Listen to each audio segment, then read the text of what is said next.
चलो तो हम स्टार्ट करते हैं। हमारा लास्ट चीज हुई थी, लास्ट प्रॉब्लम बता दो बस मुझे कि तो डॉपलर चल रहा था। मैं 2-3 प्रॉब्लम डॉपलर के और लेके I am just starting with हाँ ओके। तो हम जस्ट 2-3 प्रॉब्लम जस्ट क्विकली, क्योंकि डॉपलर लास्ट टाइम पढ़ाया था वो वाले प्रॉब्लम लेके बस एक्चुअली मैं रे ऑप्टिक्स स्टार्ट करना चाह रहा हूँ। जस्ट 2-3 चीजें सो दैट थोड़ा सा रिवाइज हो जाए। ये वैसे अगर आई गया है तो रे ऑप्टिक्स भी कर ही सकते हैं।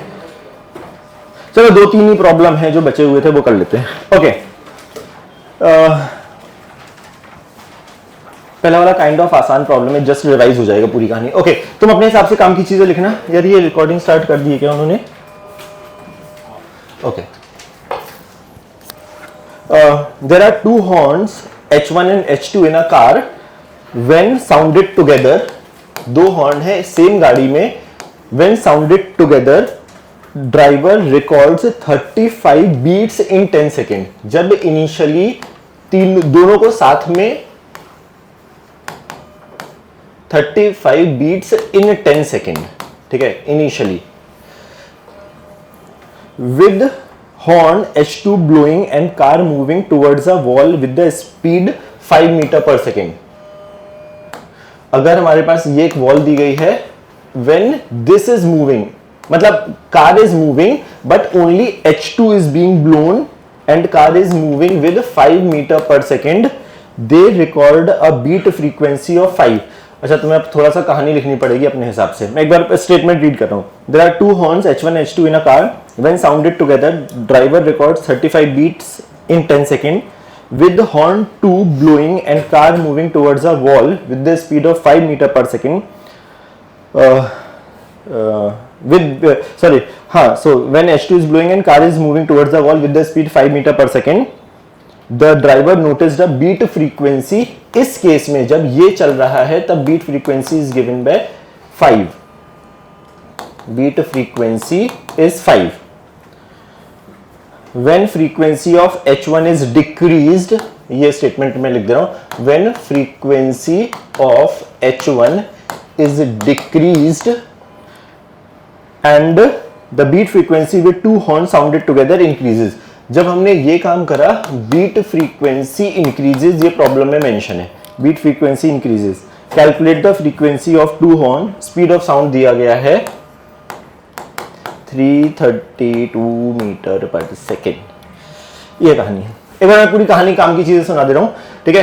एक गाड़ी है, उसमें दो अलग अलग हॉर्न है H1 and H2।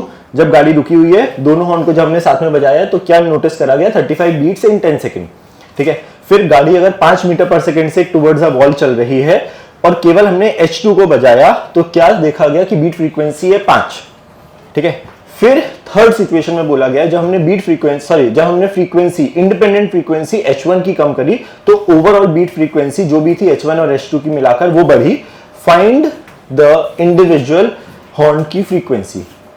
F1 and F2 type की चीज पता करनी है कि अगर इसकी ओरिजिनल फ्रीक्वेंसी F1 है, इसकी ओरिजिनल फ्रीक्वेंसी F2 है, तो तुम्हें F1 और F2 पता करना है।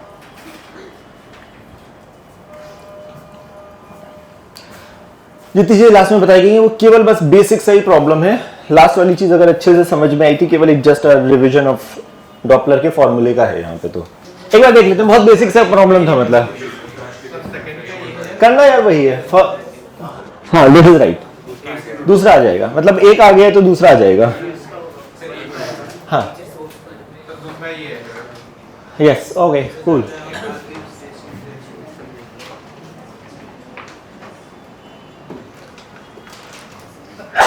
साढ़े 400 के आसपास है ना ये, तो नहीं है ना, मतलब नहीं 45 के आसपास। हाँ गलत, हाँ मैं समझ गया वो। यार बहुत गंदा नहीं, ये तो तेरा 5 के आसपास। नो यार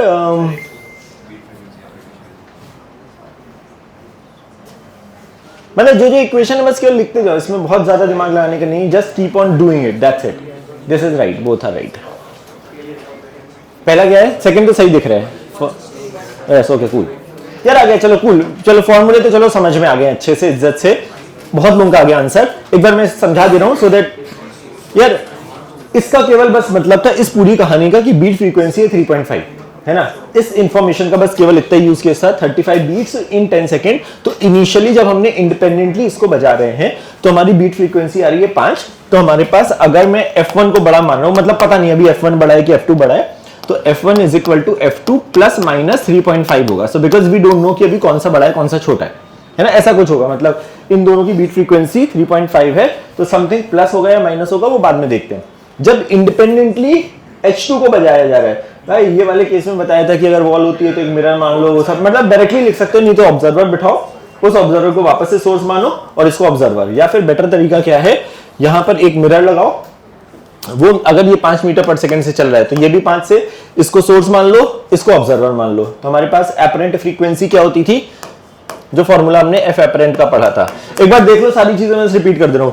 सोर्स ऑब्जर्वर, ओ ऑब्जर्वर ऊपर इफेक्ट डालता था, सोर्स नीचे इफेक्ट डालता था। अगर अप्रोच टाइप की चीज हो रही है तो आंसर ज्यादा आना चाहिए। तो पहले वाले केस में ऑब्जर्वर अप्रोच कर रहा है ना, तो ये सोर्स बन जाता था, ये ऑब्जर्वर, तो ये अप्रोच कर रहा है, तो ये ऑब्जर्वर है ना, तो 332 minus sorry plus 5 upon source उसकी तरफ आ रहा है तो फ्रीक्वेंसी और बढ़ेगी, तो 332 माइनस 5 ये इंटू F0, F0 मतलब F2 हमारे लिए, क्योंकि जब हम H2 को बजा रहे हैं तो ये है, तो ये F एपरेंट आया है ना।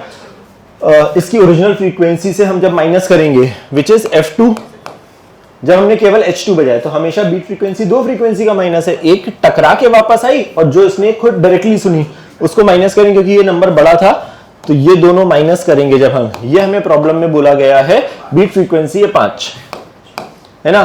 तो इसको सॉल्व करेंगे तो जो भी F2 आएगा है ना, 163 वाला आ रहा है ना, 163.5 है ना। क्या गड़बड़ किया तूने, अच्छा ऊपर प्लस नीचे वो कर दिया था, ऊपर माइनस नीचे प्लस कर दिया था सोर्स ऑब्जर्वर। वही दो तरीके हैं यार, तुम या तो एक तो ऑब्जर्वर बैठा दो और फिर उसको सोर्स बना दो, या फिर इस वाले केस में मिरर काम करता है। ओके, दूसरी चीज तो ये आ गया। अब हमें बस ये देखना है प्लस करना है या माइनस करना है। तो हमारे पास F1 का आंसर क्या हो सकता है, इसका या तो प्लस करे तो 167 हो सकता है F1, या माइनस करे तो हमारे पास 160 हो सकता है। इन दोनों के लिए इंफॉर्मेशन दी गई है। ये वाली जब हमने फ्रीक्वेंसी H1 की डिक्रीज करी तो बीट फ्रीक्वेंसी बढ़ रही है ना। तो अगर तुम इसको डिक्रीज करोगे, सपोज अगर आंसर ये होता, इसको डिक्रीज करते तो लेट्स से एक नंबर से डिक्रीज कर दो, हमेशा वो हमेशा काम करता है। इसको एक नंबर से, पहले बीट फ्रीक्वेंसी इसके साथ कितनी आ रही है, जो भी 3.5, अगर मैं एक नंबर से डिक्रीज करूं तो 166 हो गया, तो बीट फ्रीक्वेंसी होगी 2.5, वो हमारी कम हो गई, बट इन्होंने बोला है बढ़ानी है, तो ये ओरिजिनल फ्रीक्वेंसी होगी। अगर इसको डिक्रीज करेंगे तो 159 हो गया, तो बीट फ्रीक्वेंसी बढ़ जा रही है ना। सो आंसर होगा ये एंड ये, सही है। टाइम पास टाइप के प्रॉब्लम होते हैं, इसमें कुछ बहुत रॉकेट साइंस नहीं है, जस्ट कीप ऑन राइटिंग, सही है। बढ़े आगे।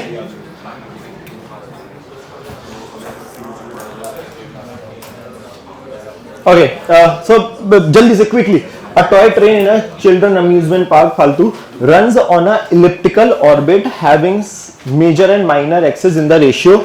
एक ट्रेन है जो एक इलिप्टिकल पाथ में मूव कर रही है, जिसमें semi major axes and semi minor axes, इन दोनों का रेशियो, ये ए और बी नहीं वैल्यू नहीं दी गई है, ए और बी का रेशियो दिया गया है 4/3, ठीक है। इसमें एक ट्रेन मूव कर रही है। The length of the train is exactly equal to half the perimeter of a elliptical track, ठीक है। तुम वो दिमाग लगा लो कि कहां पर क्या है, तो इसमें बोला गया लेंथ ऑफ द ट्रेन जो है वो half the perimeter of the track है ना, मतलब पूरी वो कवर कर रही है।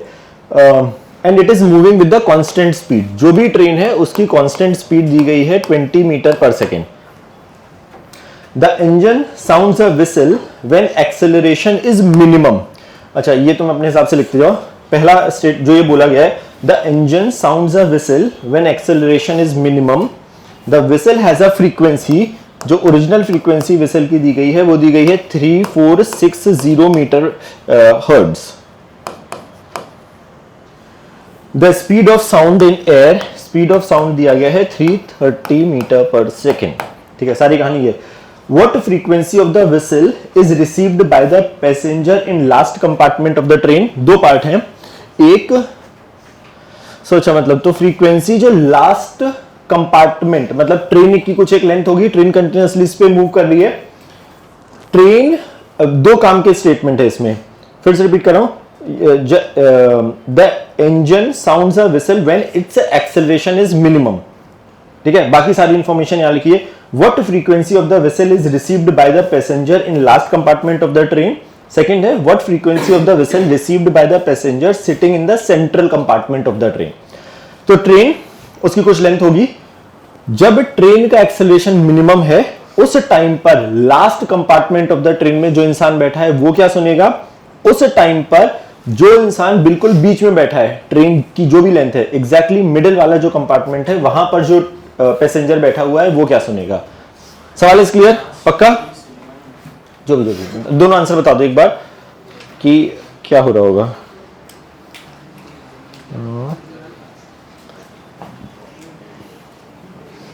जस्ट इमेजिन होल, मेरे हिसाब से सारा कैच है कि वो कब कहां पर होगी ट्रेन, सो दैट और वो लोग कहां पर होंगे उस टाइम पर। फिर तुम्हारे पास वही सेम कहानी पुरानी वाली। केवल अगर फील समझ में आ जाएगा, first is very very very आसान, केवल फील समझ में आ जाए कि ट्रेन कहां पर है, उससे ही काम खत्म हो जाएगा।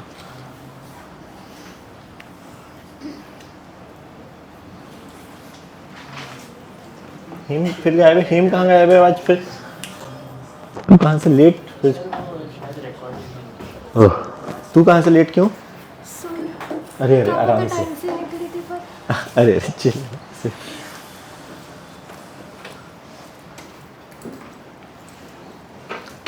Just make the position of the train so that you will get an idea कि कब इंजन विसल कर रहा है, उस टाइम पर बीच वाला क्या सुनेगा और लास्ट वाला क्या सुनेगा। अच्छा मैं फर्स्ट पार्ट समझा रहा हूँ, फर्स्ट नहीं फर्स्ट जिन लोगों का, बाकी लोगों को सेकंड बता रहे हो, सेकंड बता रहे हो, हाँ फर्स्ट सही। मैं फर्स्ट समझा रहा हूँ, तब तक मैं सेकंड करो भाई। अच्छा पहला चीज तुम्हें बताना पड़ेगा, नहीं पूरा इज्जत से दिया हो सकता है, बट इतना बड़ा नंबर है शायद वो फ्रैक्शन में वो आ जाता है, अप्रोक्सीमेटली निकाल दो अगर वो है। ओके पहला सवाल भाई, इंजन का एक्सेलरेशन मिनिमम कहां पर होगा, कहां, किसके एंड पे? सेंटर पे? नहीं सेंटर का मतलब क्या है? यहां, यहां, मतलब यही दो चीजें हैं, इधर ये वाला, तो मतलब इंजन यहां होगा, मतलब सॉरी जो भी लास्ट कंपार्टमेंट। इसका रीजन बोलो। अच्छा फील तो है ही नहीं, फील का तो कोई सवाल ही नहीं। हाँ बोलो। सर्कल नहीं है भाई, इलिप्स, सर्कल में तो सेम ही हो जाए। अच्छा किसका मतलब किसका बोलना, मैं मार्क कर दे रहा हूं। हाँ BAD, हाँ तो फिर उसमें सर्कल बनाए सपोज। हाँ ओके, तू बोल तो ले पूरा, तो बोल स्टेटमेंट तो कंप्लीट। उसमें रेडियस बहुत बड़ा होगा। किसका? अरे वो सर्कल बना है। अबे अगर तुमने सर्कल बना दिया तो हर पॉइंट पर वो सेम ही हो गई कहानी, है ना? तो फिर कंपेयर कैसे करोगे? सर्कल तुमने बना दिया तो कंपैरिजन, रेडियस बहुत बड़ा होगा तो फिर उसका एक्सेलरेशन कम होगा। किसका, किस पॉइंट का, किस पॉइंट का? फिर से मैं बोल रहा हूं, ए वाले का पॉइंट का एक्सेलरेशन बहुत कम होगा। बोलो तो थोड़ा सही सही सही कर दो, बस वही है भाई। देखो स्पीड कांस्टेंट दी है, हाँ बता दो। एक्सेलरेशन डिस्टेंस से इनवर्स रिलेशन है, तो अगर डिस्टेंस ज्यादा है तो एक्सेलरेशन कम है, इसलिए वो एंड पे आएगा। किस एंड पे? बी या फिर डी। बी या फिर डी? एक बेसिक चीज मिस कर रहे हो, बहुत बेसिक फंडामेंटल। हाँ बता रहा था, अरे बताओ। बी और डी लग रहा था, कोई और बोल दो। अच्छा जिन लोगों का आंसर सही आया वो बोल दो, कोई नहीं तू मत बोल। हाँ डायमेट्रिकली उसका जहाँ पे इंजन है उसके डायमेट्रिकली ऑपोजिट एंड पे वो तो होगा, बट वो इंजन कहाँ है यही तो पूछना है। Where is the engine? किधर भी मान सकते हैं,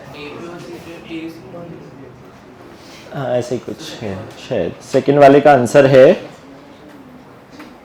ना, नहीं ये गलत है, ये सही है।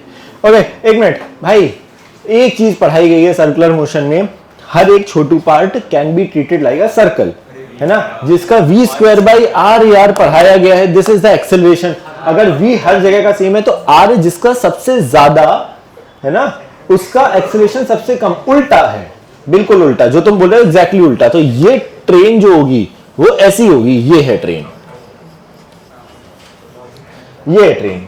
अगर ये ट्रेन है तो ये इंजन होगा हमारा, ये इंजन, ये लास्ट कंपार्टमेंट और ये मिडिल वाला ये है। So this will be the shape. भाई अगर इंजन यहां है तो वो ऐसे जा रहा है, कितनी स्पीड से, जो भी स्पीड है ये, और जो हमारा लास्ट कंपार्टमेंट है वो ऐसे जा रहा होगा। भाई दोनों परपेंडिकुलर है, अलोंग द लाइन ज्वाइनिंग दोनों के कंपोनेंट आ ही नहीं रहे।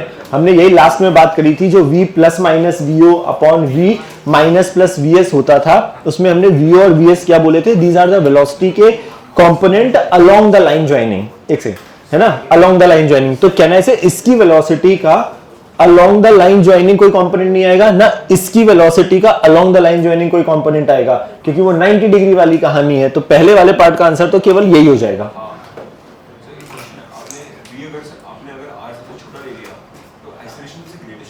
उल्टा ना, एक्सेलरेशन मिनिमम बोला है ना, आर अगर ज्यादा, हाँ तो आर सबसे ज्यादा इसका है ना।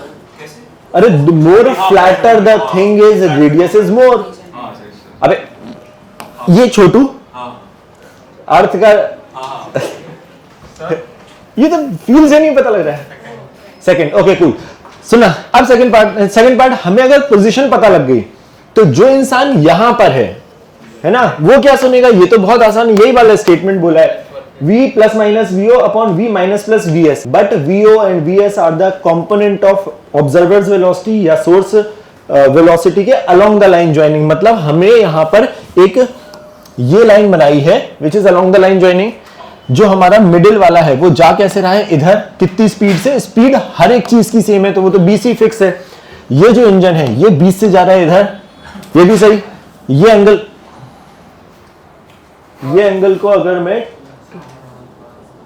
ये वाले एंगल को अगर मैं थीटा बोलूं, ठीक है, तो हमारा ये सोर्स है, ये हमारा ऑब्जर्वर है, तो हमारा ये एंगल चाहिए और ये एंगल चाहिए अपने को, ये थीटा, तो ये 90, तो ये 90 माइनस थीटा, 90 तो ये थीटा, तो ये 90 माइनस थीटा हो गया, राइट। तो हमारा फाइनली आंसर क्या आने वाला है, 330 हमें सोर्स की वेलोसिटी, साउंड की वेलोसिटी दी गई है, प्लस या माइनस, कहना से यहां पे ऑब्जर्वर मेरा ये है, ऑब्जर्वर उसकी तरफ जा रहा है ना, तो कहना से हमारा एडअप होगा, तो यहां पे हम लिख रहे हैं प्लस 20 का cos 90 माइनस थीटा, बाद में हम देखेंगे वो सब कहानी, तो ये आएगा sin थीटा अपॉन, फिर से नीचे 330 माइनस प्लस सोर्स हमारा इधर जा रहा है, उसका वो वाला कंपोनेंट जो अलोंग द लाइन ज्वाइनिंग है, बट वो दूर जा रहा है, तो कहने से नीचे भी आएगा प्लस 20 का cos theta, that's it, into f not की वैल्यू दी गई है, sin थीटा cos थीटा हमें बहुत इजीली पता लग जाएगा। ये 90 माइनस थीटा था, ये थीटा था, तो tan थीटा हमें पता है this upon this which is b by a जैसा कुछ, तो 3/4, ये तो सुंदर वाला एंगल आ गया।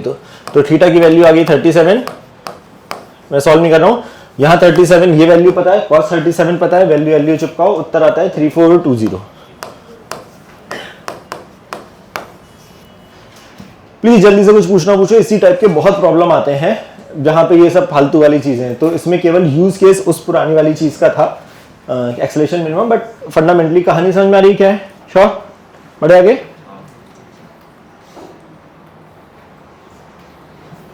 यार ये प्रॉब्लम थोड़ा सा एक बार अपने हिसाब से लिखना, हटाऊं,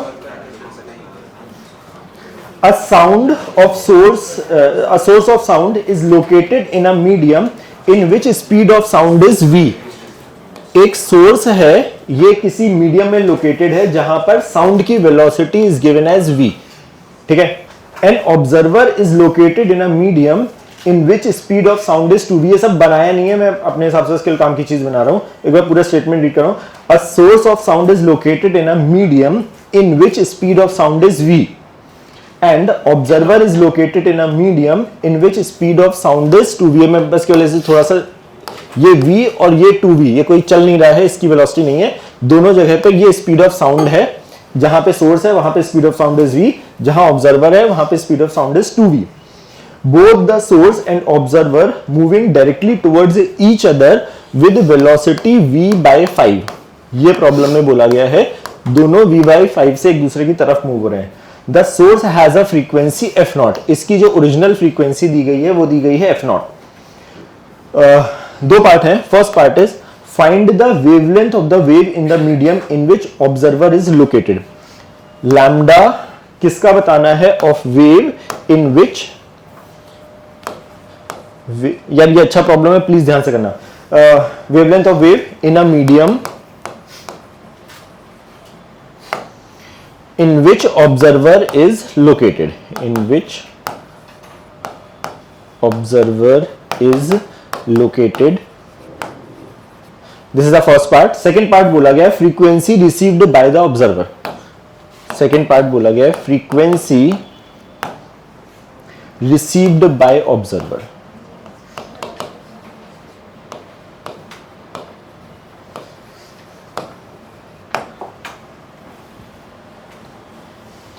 एक बार फिर से एक बार बस काम की चीज रिपीट करता हूं. एक सोर्स है, एक ऑब्जर्वर है. जहां पे ऑब्जर्वर है वहां पे speed of sound is given as v. जहां सोर्स है वहां speed of sound is v. जहां ऑब्जर्वर है उस मीडियम में speed of sound is 2v. दोनों लोग एक दूसरे की तरफ v/5 से मूव हो रहे हैं. Original frequency of source is given as f0. हमें बोला गया है find wavelength of the wave in the medium जहां पे ऑब्जर्वर है, which is the first left वाला. Frequency received by the observer. सवाल इज क्लियर? पक्का? अब प्लीज जो फंडामेंटल डेरिवेशन कराया था वो इस टाइप के प्रॉब्लम के लिए कराया था. समझना ध्यान से कि जब हमने डेरिवेशन एफ एपरेंट का करा था, यहां पे वो सब कहानी की, यहां पे डायरेक्टली फॉर्मूला चिपके गई नहीं, क्योंकि कोई किसी एक जगह पर है, कोई दूसरी जगह पर है, दो मीडियम अलग अलग हुए हैं. तो दिमाग लगाओ कि मतलब तुम सोचो कि क्या हो रहा होगा. Give it a try. ऐसे वाले जो प्रॉब्लम्स होते हैं ना, इसमें वो वाली चीज की रिक्वायरमेंट लगती है जहां पे मतलब थोड़ा सा पता होना चाहिए कि जब एफ एपरेंट क्यों आता था, जब सोर्स मूव होता था, एफ एपरेंट क्यों प्लस माइनस वाले जो ऊपर फैक्टर आते थे वो किस वजह से आते थे. This is what is needed now.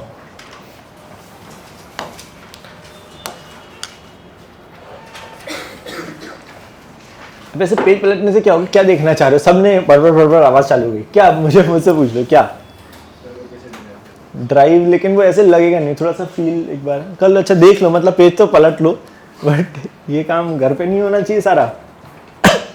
घर पे हम क्या क्या करें पता नहीं.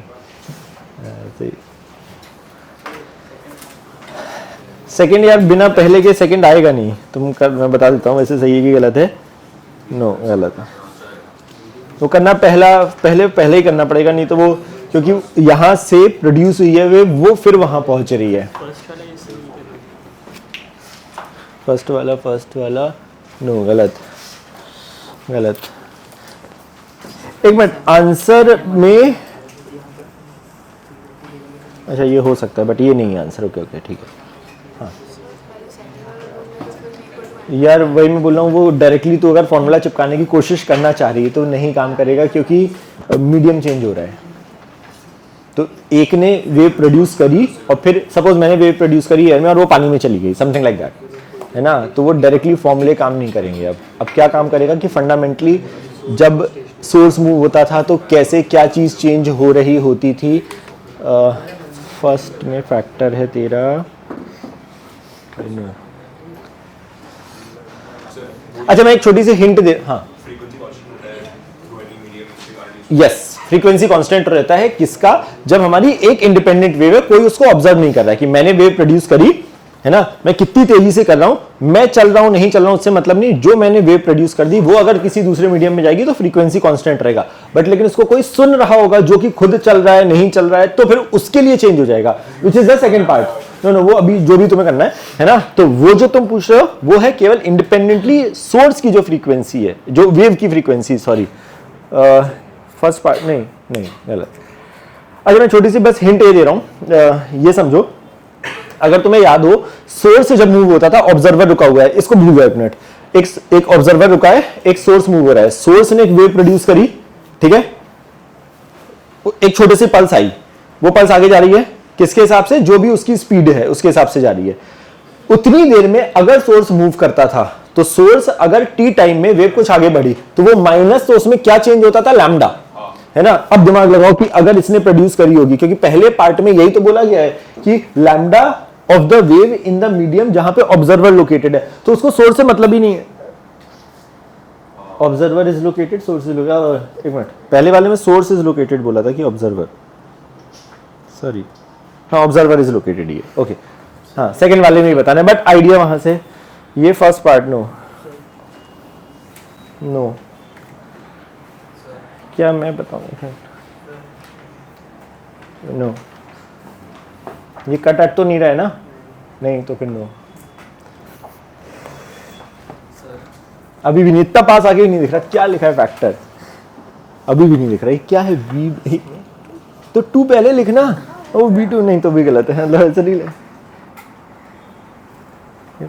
चल गया 5/3 ऐसा कुछ लिखा है ना? नो नहीं,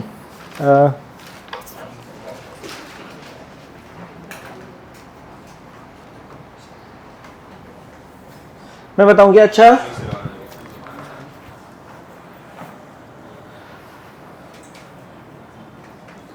आई थिंक फर्स्ट आ जाएगा तो सेकंड आ जाएगा 6/5 नो।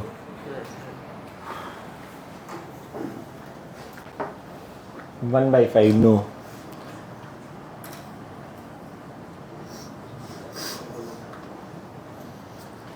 मैं बताऊं क्या फर्स्ट पार्ट?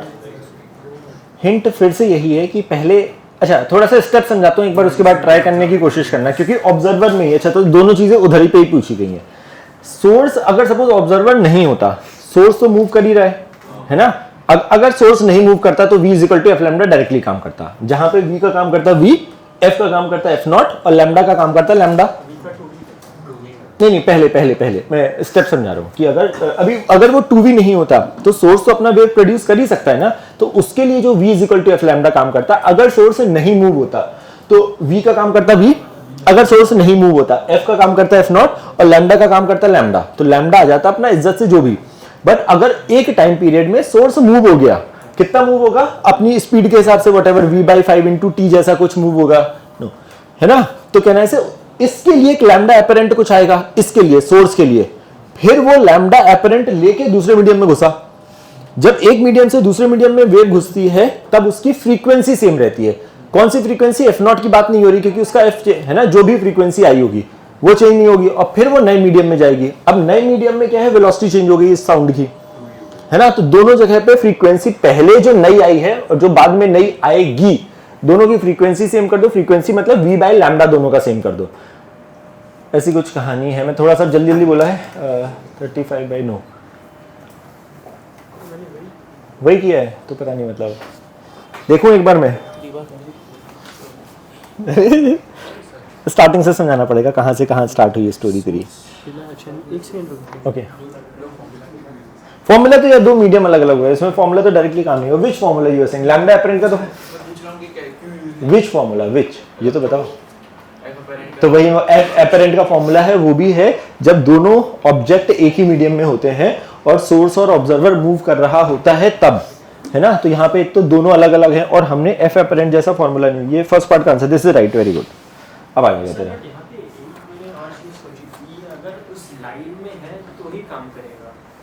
नहीं तो फिर वो कंपोनेंट ले लो, वो तो हमेशा। कैसे लाइन, मतलब एक ही ऊपर नीचे हो?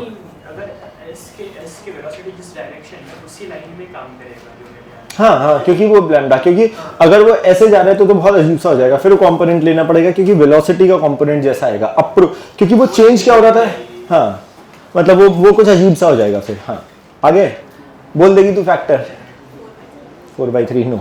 अच्छा मैं केवल पहला समझा रहा हूँ, तू दूसरा ट्राई करो बिग ब्रैक। हाँ 4/9, this is right, very but ऊपर एक v आएगा, डायमेंशनली कुछ लोचा है, फैक्टर सही है तेरा, v कहीं पे आ रहा होगा।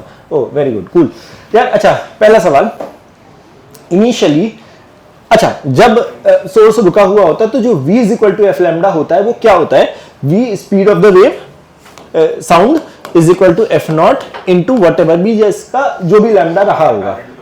हाँ नहीं ये पहला वाला बिल्कुल ओरिजिनल वाला, जब ये अज्यूमिंग ये नहीं चल रहा उसको लैम्डा नॉट बोल दे रहा हूं, ठीक है? ओरिजिनली अगर सोर्स नहीं चल रहा होता और मैं v is equal to F lambda लगाना चाहता तो v क्या होता है? स्पीड ऑफ साउंड उस मीडियम में, f इसकी ओरिजिनल फ्रीक्वेंसी, लैम्डा जो भी हमारा वो होगा। मुझे बताओ दूसरी चीज, लैम्डा एपरेंट, इसको भूल जाओ एक मिनट के लिए, ठीक है? लैम्डा एपरेंट फर्स्ट वाला फैक्टर सही लिखा है क्या? दिख नहीं रहा है क्या? बोल दे एक बार।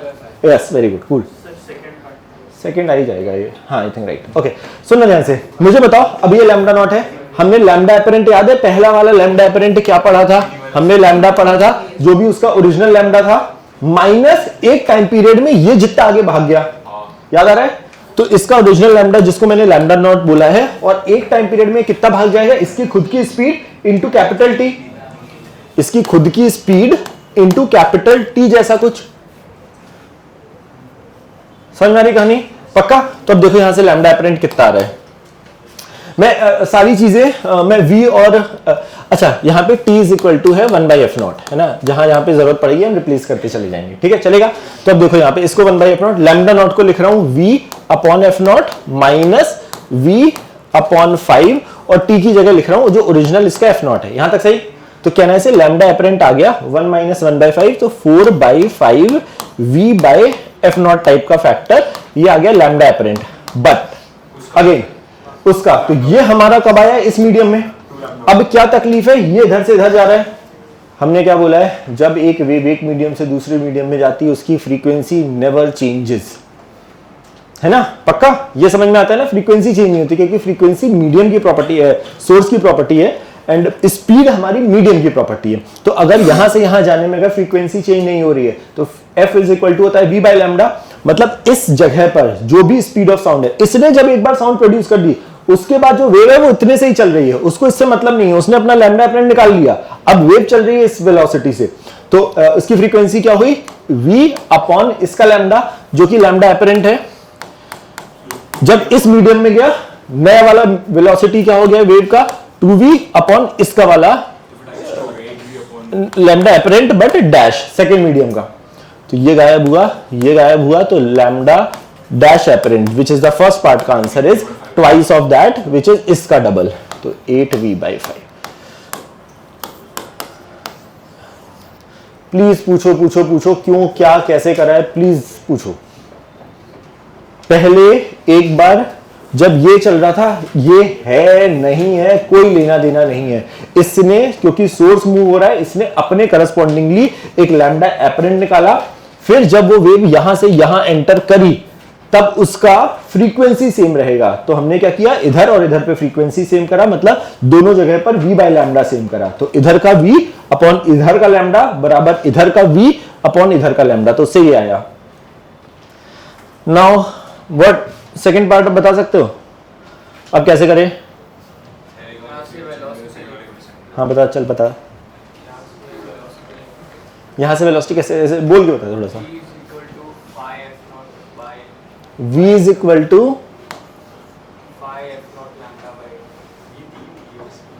v is equal to 5f0, क्या बोल रहा है 5f0 क्या है,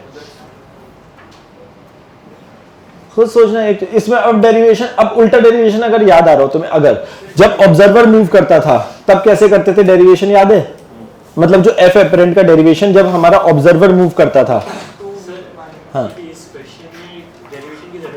डेरिवेशन नहीं मतलब, बट ये वाला चीज समझने के लिए ना दोनों पे f एपरेंट लगा के तुम लैम्डा निकाल सकते हो, हाँ, बट वो समझने के लिए ना कि वो how that is coming is important to understand. Very good, 2v plus v। अगर तुम्हें याद हो ऑब्जर्वर वाला डेरिवेशन में क्या होता था, जब सोर्स रुका था और ऑब्जर्वर मूव करता था तो यहां से वेव आ रही है v स्पीड से, और ऑब्जर्वर अगर vo से मूव करता था तो उसकी relative speed v plus v0 हो जाती थी, याद है? तो अब देखो यहाँ पे जो स्पीड एंटर करी, वेव एंटर करी, वो कितनी स्पीड से चल रही है 2v से, बट ऑब्जर्वर उसकी, तो वेव इसकी तरफ आ रही है, इसके मुंह की तरफ, मतलब इसके तरफ, और ये इधर जा रहा है, तो 2v से वेव आ रही है और मैं जा रहा हूं v/5 से, तो कहने से मेरी रिलेटिव स्पीड क्या हो जाएगी 2v plus v/5, 2v plus v/5, ये हमारे पास रिलेटिव स्पीड जैसा हो गया, पक्का, into lambda, sorry is equal to v is equal to f into lambda. कहने से हमारा जो f है नया वाला, जो ये ऑब्जर्वर सुनने वाला है, क्योंकि मैंने यहां पे रिलेटिव ले लिया है, जो फाइनल सेकंड वाला एपरेंट है डबल डैश, जो ऑब्जर्वर सुनने वाला है, इंटू लैम्डा। कहने से हमारा लैम्डा उस मीडियम में हमने निकाल लिया है विच इज 8v/5। तो यहां से 10 एक 11 आएगा, 11/8 का फैक्टर आएगा, v/ नहीं, हाँ 11/8 ना,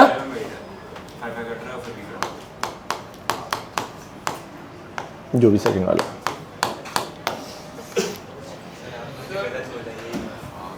नहीं मैंने बोला नहीं चेक करो, नहीं गलत नहीं बोला, सबसे पहले तुमने यही निकाला था, तूने ये नहीं निकाला था?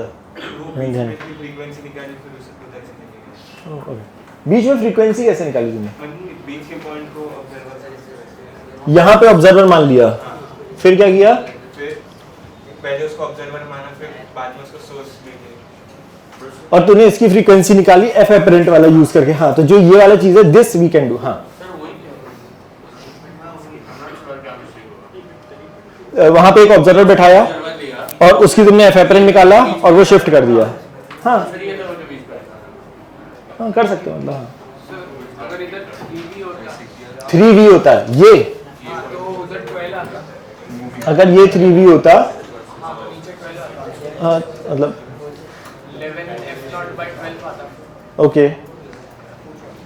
अबे तो फिर अब फिर 4V करे, फिर 5V, मतलब सवाल क्या है? नहीं मतलब वो उसके ऊपर डिपेंड करता है। अगर ये 3V होता तो यहाँ पे 3V लिख देते हैं, सवाल नहीं समझ में आया। तो ये 15 प्लस एक 16 आता और मतलब 2 आता। वो वाला भी ये हाँ, ये चेंज हो जाता है क्योंकि ये हाँ यहाँ पे 3V आ जाता है। हाँ, तो ऑल टुगेदर वो नीचे 8 के जगह 12 आ जाता है। ओके। हाँ तो अरे हाँ, मतलब कोई तो चेंज हो रहा है, 4V कर दो 5V। हाँ मतलब वो करस्पॉन्डिंगली वहाँ चेंज होगा, यहाँ चेंज होगा। हाँ हो गए ऑब्वियसली दोनों जगह। बड़े आगे आई रे ऑप्टिक्स स्टार्ट करें तो चल।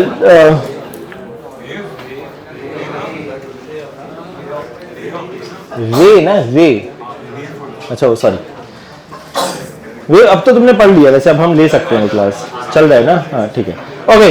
तो पहले तो यार पहले वाले तो आसान आसान कहानी स्टार्ट हो रही है क्या? Ray optics, ray optics.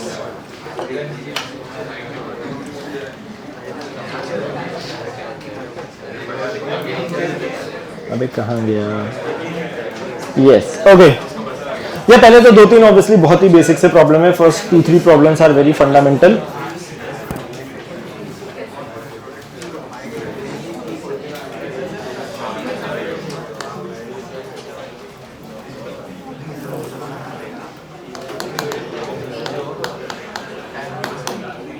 बहुत जल्दी जल्दी जल्दी जल्दी।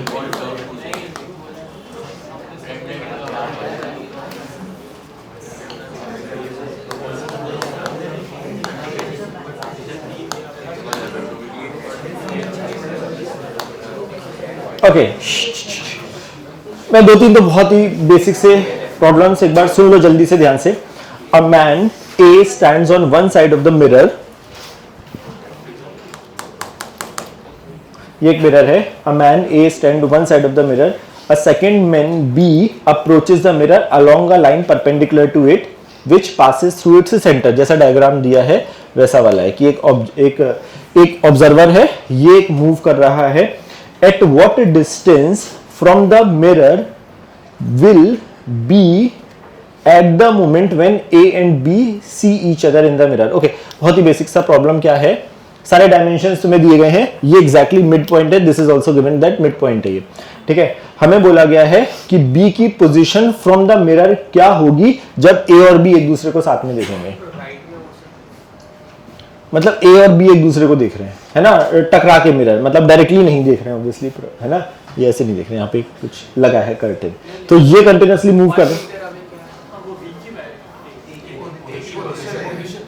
ए की जो पोजीशन है from this end of the mirror, ये 1 और ये नीचे 1 है। ठीक है, बी कंटिन्यूअसली मूव कर रहा है, हमें पूछा गया what is the position of B from the mirror जब ए और बी एक दूसरे को देख रहे होंगे, है ना। वो वाले जो प्रॉब्लम्स होते हैं जहां पे कि कितनी देर तक देखेंगे, अगर मैं वेलोसिटी दे देता और पूछता कि कितनी देर तक एक दूसरे को देखेंगे, और एक बार मैं प्रॉब्लम स्टेटमेंट यस राइट पूछा गया है, एक बार at what distance from the mirror will, हाँ from the mirror will be at the moment when A and B will see each other.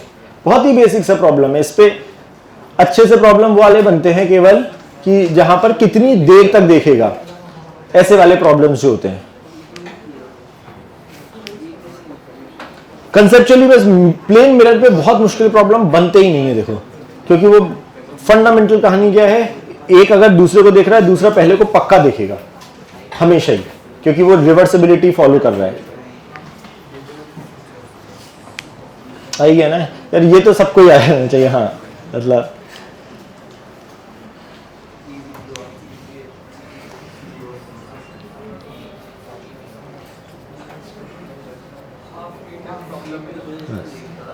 है ना, कुछ नहीं है, फालतू प्रॉब्लम।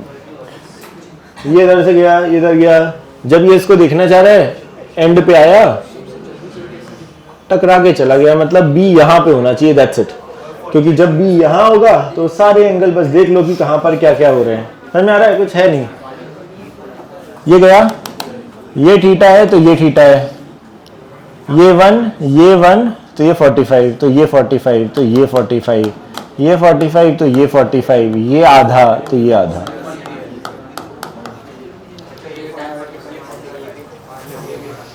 अरे एक आध तो प्रॉब्लम हमसे होना चाहिए सबसे। आज तीनों गए।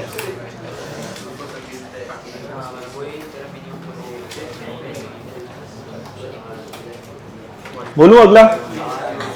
ओके, क्विकली एक पैराबोलिक मिरर दिया गया है, ठीक है। ये मिरर है, इनर साइड इज रिफ्लेक्टिव।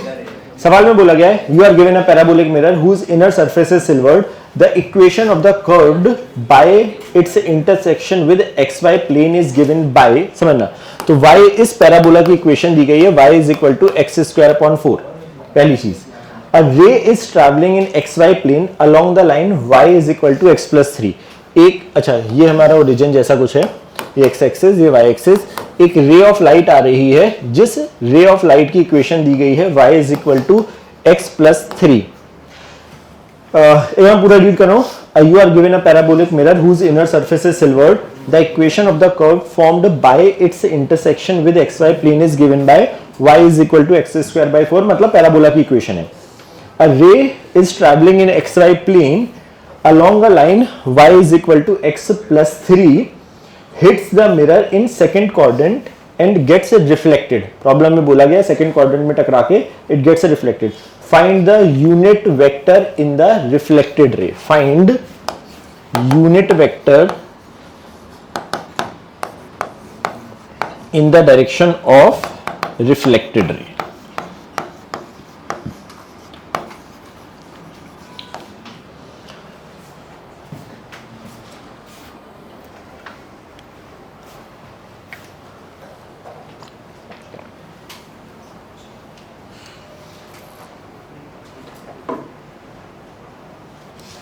कोई भी टाइप ऑफ मिरर हो वो हमेशा वही पुराने फॉर्मूले फॉलो करेगा।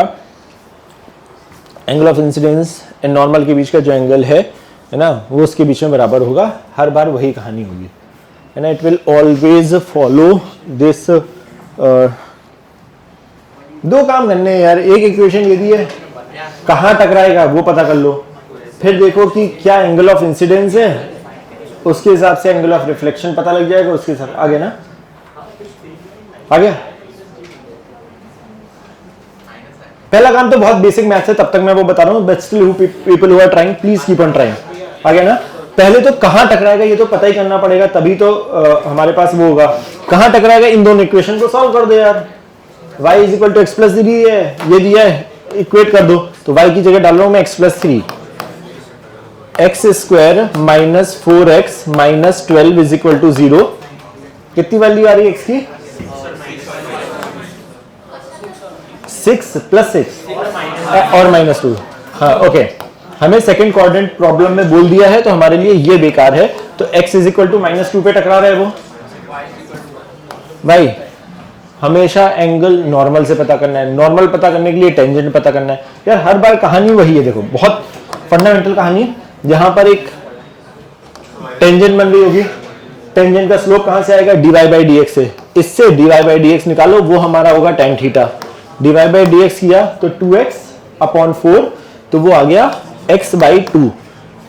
जब x की वैल्यू है -2 के बराबर, तब वो स्लोप आ रहा है -1। सुंदर सा नंबर आ गया, बस खत्म। तो मतलब ये आ गया 45 डिग्री 135, या ये वाला 45 आ गया, ये छोटू एंगल 45 है ना। हमें पता है भाई, हमें तो नॉर्मल से एंगल निकालना है, तो इसके करस्पॉन्डिंग जो हमारे पास नॉर्मल होगा वो कुछ ऐसा होगा। पक्का? इस लाइन का स्लोप देखो कहां गया, y is equal to mx + c। दिख गया, दोनों line perpendicular, m1 into m2 is equal to -1। इसका स्लोप है +1, इस लाइन का स्लोप है +1, इसका स्लोप है -1, मतलब ये लाइन और ये लाइन आपस में परपेंडिकुलर है, m1 m2। वो बस केवल उतना ही ऑब्जर्वेशन है। गंदगी होती अगर ये -1 नहीं होता, फिर से वो एंगल का ही खेल होता, बट आइडिया इज कि वो परपेंडिकुलर दिखा तो जैसे रह गई वैसे ही लौट जाएगी, वैसे ही लौट गई है तो ये है, और दोनों सब खत्म कहानी, मतलब -i -j टाइप की कहानी। यूनिट वेक्टर बोला है, हाँ पहले वाला क्वेश्चन था, हाँ मुझे थोड़ा ज्योमेट्री में बोला नहीं, इसलिए एकदम एंट्रीज के अंदर वो फर्स्ट चीज सभी रहेगा। हाँ, यस यस यस यस, नहीं तो पहली बार, क्योंकि अगर वो आगे जाएगा तो फिर वो इधर आएगा। तो इसमें एक ऐसे वाले प्रॉब्लम बनते हैं कि जहां पर बोलते हैं कि कितनी देर तक एक दूसरे को देख पाएंगे, है ना, वो कितनी देर वाली जो कहानी होती है उसमें वेलोसिटी देनी पड़ती है, और फिर वो डिस्टेंस निकालते हैं कि इतने देर तक ऑफ एग्जैक्टली, है ना। ओके, सही है ना, समझ में आ गया ना ये वाला? Sure, okay.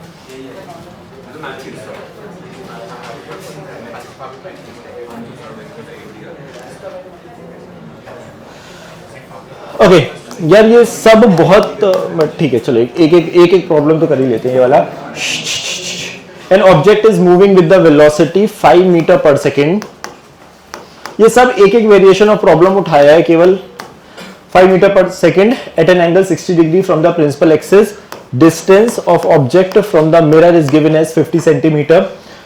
प्रॉब्लम पढ़ रहा हूं। Object is moving with the velocity 5 centimetre per second. अच्छा, सब कुछ सेंटीमीटर में दिया है।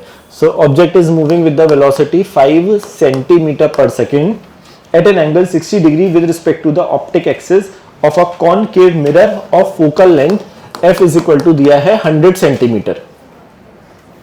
The object is at a distance 50 centimetre from the mirror. Find the velocity of the image at the given instant. Please velocity बतानी है, ठीक है, तो आई कैप जे कैप में बताना, या तो अज्यूमिंग उसके हिसाब से। स्पीड नहीं पूछी है, वेलोसिटी पूछी गई है। बहुत स्टैंडर्ड सा कहानी है, जस्ट केवल कंसेप्ट का रिवीजन है। मिरर दिया है कॉनकेव, फोकल लेंथ दी है, ऑब्जेक्ट 50 सेंटीमीटर पे रखा है, 60 डिग्री पर मूव हो रहा है 5 सेंटीमीटर पर सेकेंड पे। Find the velocity of the image. Only the revision of की मिरर, और ये वाले जो इक्वेशन हम अज्यूमिंग सबको पता ही होगी, ठीक है, मतलब वो सब इसमें यूज करनी पड़ेगी, मतलब सारी चीजें तुम्हें पता होनी चाहिए कि कैसे हम क्या क्या फॉर्मूलेज होते हैं।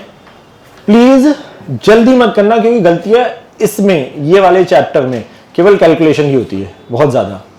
तो प्लीज वो 1/v जैसे भी तुम लगाते हो, साइन कन्वेंशन चैप्टर, ये बहुत डिफिकल्ट चैप्टर नहीं है, मतलब डिफिकल्ट तो कुछ भी बन सकता है, बट पॉइंट इज मेजरली जो गलतियां हैं वो केवल साइन कन्वेंशन गड़बड़ है, या वो 1/v वाला चक्कर है, या फॉर्मूला ही नहीं पता है, क्योंकि फॉर्मूले इसमें डिसेंटली काफी है। यार एक बार क्विकली मैं नो अच्छा, काफी लोगों का आ गया है, बट एक बार जल्दी से बस ये समझाना चाह रहा हूं कि कोई भी जो वेलोसिटी वाले प्रॉब्लम है, प्लीज हमने कोई जनरलाइज फॉर्मूला नहीं पढ़ा। एक तो हमने एक्स और वाई का अलग अलग पढ़ा है, ठीक है, कि एक्स में अगर वो पार्टिकल मूव कर रहा है तो फॉर्मूला क्या है, वाई में कर रहा है तो फॉर्मूला क्या है। तो हमने कोई जनरलाइज नहीं पढ़ा है। जल्दी से तो एक्स और वाई में अलग अलग पढ़ा है, तो एक्स और वाई अलग अलग बोल दो। तो इसकी वेलोसिटी एक्स डायरेक्शन में क्या है, इसका कॉस में आएगा 1/2, तो यहां पर आएगा 5 centimetre per second, sorry by 2, और यहां आएगा 5√3/2 सेंटीमीटर, सब सेंटीमीटर पर सेकेंड में, ठीक है। जो हमारा x वाला है उसमें m² वाला फॉर्मूला लगता था। अच्छा, अगर याद नहीं आ रहा हो ना तो एक्चुअली वो डिफरेंशिएट करके आता था, मतलब अगर जस्ट इन केस पता है क्या ये सब, इसको डिफरेंशिएट करते थे, उसको उधर ले जाते थे, है ना, फिर वो सब होता था, पता है ना, ये सब नहीं बताने की जरूरत है। अच्छा, इससे अपने को ये तो निकालना ही पड़ेगा। आई एम अज्यूमिंग बहुत सारे लोगों का आ गया, बट एक बार क्विकली इसमें हम v की वैल्यू अपने को अगर निकालनी है, u की वैल्यू होगी -50, मतलब -50 इज इक्वल टू 1/f होगा -100। ये सबको क्लियर है ना, ये सब कहानी? कुछ अगर नहीं पता हो, क्योंकि भी सब यही सब प्रॉब्लम करने वाले हैं, तो एक बार पूछ लो क्विकली। तो v आता है इससे +100 माइनस +100 आ रहा है, ठीक है। तो हमारे पास जो x डायरेक्शन में है उसमें है velocity of image with respect to mirror. Please ये याद कर लेना, x की बात कर रहा हूं, ये विद रिस्पेक्ट टू मिरर है। यहां पे मैंने मिरर मूव नहीं कराया, केवल कैलकुलेशन बढ़ती है उसमें। मिरर भी मूव कराओगे तो वो फॉर्मूला है velocity of image with respect to mirror in X direction is equal to minus M square times velocity of object with respect to mirror. ये फॉर्मूला एक्स डायरेक्शन में, मतलब अलोंग द एक्स भी मत याद रखो, along the principal axis ये formula काम करता है। v बाई यू मैग्निफिकेशन है ना। यहां पर v बाई यू कितना आ रहा है 100/2 माइनस, मतलब यहां स्क्वायर है, वैसे उससे फर्क नहीं पड़ेगा है ना। तो ये वैसे +2 आ रहा है, तो velocity of image minus velocity of mirror है, बट इस केस में मिरर मूव ही नहीं कर रहा है, तो वो टर्म हो जाएगा 0 is equal to minus M square का काम करेगा 4, velocity of object minus velocity of mirror है, बट फिर से मिरर नहीं मूव कर रहा है, तो velocity of object X direction में है -5/2, सॉरी प्लस है ना, +5/2। तो ये हमारे पास आ गया -10 centimetre per second velocity of image in X direction. पक्का श्योर। दूसरा फॉर्मूला है वो यहां से आता है, height of image upon height of object, उसको जब हम डिफरेंशिएट करते हैं ऊपर नीचे तो वो फॉर्मूला बनता है velocity of image is equal to -m times, अच्छा प्लीज ये वेलोसिटी वो है, ये वेलोसिटी है ना ऑब्वियस है ना, ये -m times velocity of object. ये फॉर्मूला हमारा काम करता है प्रिंसिपल एक्सिस के perpendicular which is in this case y। तो बस यहां पे velocity of image in y direction is -m का काम कर रहा है +2, ऑब्जेक्ट की वेलोसिटी है +5√3/2। यार ये प्लस आना चाहिए, नेगेटिव क्यों आ रहा है, क्या गड़बड़ किया है, ये आ रहा है -5√3।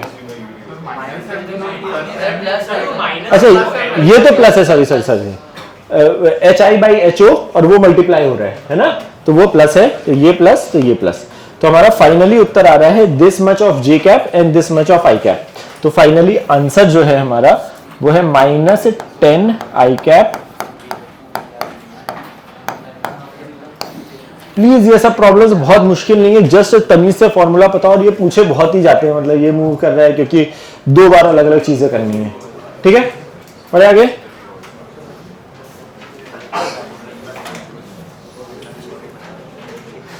ओके कुछ एक डायग्राम बनाया हुआ है, एक कॉनकेव मिरर, प्रिंसिपल एक्सिस, इसका आर दिया है 200, जल्दी से लिखते हैं साथ में, आर दिया है 200 सेंटीमीटर, एक ऑब्जेक्ट है यहां पर जिसकी वैल्यू है 110 सेंटीमीटर फ्रॉम द मिरर, एक प्लेन मिरर है at an angle of 45 degree जिसका प्रिंसिपल एक्सिस जो जहां पे वो कट कर रहा है वो है 890 सेंटीमीटर फ्रॉम O। अब मैं प्रॉब्लम एक बार रीड कर रहा हूं। A plane mirror and concave mirror are arrange as shown in figure. O is the point object. Find the position of the image formed by two reflection, first one taking place at the concave mirror. Okay, तो problem में ये mention कर दिया है कि 2 reflection से ही हमें final image बतानी है, जिसमें कि पहला रिफ्लेक्शन कॉनकेव मिरर पे हो रहा है। सो फर्स्ट रिफ्लेक्शन यहां पर, सेकंड यहां पर, उसके बाद नहीं। So after 2 reflection, find the final image formed, where first you have to take from the mirror this distance कहाँ 200 रेडियस दिया है। हाँ, मतलब हाँ ये इंटरसेक्शन का पॉइंट होगा, वो हम उसके साइज को बहुत बड़ा नहीं लेते, उससे फर्क नहीं पड़ेगा वो, बट इंटरसेक्शन का पॉइंट है वो। हाँ एक मिनट, कोई कुछ और पूछे, क्या पूछे थे?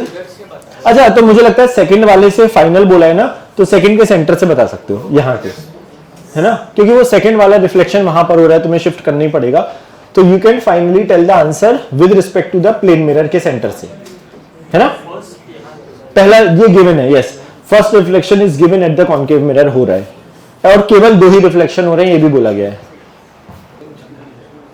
एक बार यहां से रिफ्लेक्शन करो, इमेज निकालो, उससे करो, दो वही काम 2 बार करना है। हाँ? क्या करना है? नंबर गंदे नहीं है, मुझे लगता है ये नंबर इसीलिए दिए होंगे शायद कि ये दोनों मिलाकर ना 1000 हो रहा है। यार सॉल्व करके ही पता लगे, मैंने सॉल्व नहीं किया यार, मतलब क्योंकि मुझे लगता है सेकंड रिफ्लेक्शन यहां से, तो you can tell the answer from here. अब ये नहीं पता मुझे, सॉल्व नहीं किया करना। तो उससे क्या फर्क पड़ता है? अच्छा तो वर्चुअल ऑब्जेक्ट, अच्छा तो अगर तुम यहां बैठे हो तो तुम रियल हो, इमेज वर्चुअल है, बट जब वर्चुअल ऑब्जेक्ट होता है तो इमेज रियल बन जाती है। मतलब वो तो तुम्हारे लिए, जब तुमने किसी भी प्रॉब्लम में अगर मल्टीपल चीजें दी गई, तुम किसी एक से रिफ्लेक्शन कराओ, जो भी इमेज बने, तुम ओरिजिनल प्रॉब्लम भूलना पड़ेगा तुम्हें दिमाग में ना, क्योंकि वो चलता रहता है तो फिर वो समझ में नहीं आता है कैसे हो रहा है, वो हम उस लूप में फंस जाते हैं, अरे ये तो वर्चुअल हो गया, ये हो गया। As soon as you do the reflection from here, whatever be the image, wherever it is coming, please forget this कि ये exist करता ही नहीं है तुम्हारे लिए। तुम्हारे लिए वो जो इमेज आई है इसकी वो नया ऑब्जेक्ट बन जाएगा। Immediately actually forget the original problem, नहीं तो वो ना अरे ये हो रहा है फिर वो हो रहा है, तुम्हें उसको तुरंत भूल जाओ, make it a new problem, है ना। सो ट्राई, इससे रिफ्लेक्शन कराओ, सोचो इमेज कहां बन रही है और उसको भूल जाओ, वो तुम्हारे लिए इसके लिए ऑब्जेक्ट है। प्लेन मिरर से तो बहुत आसान होता है यार।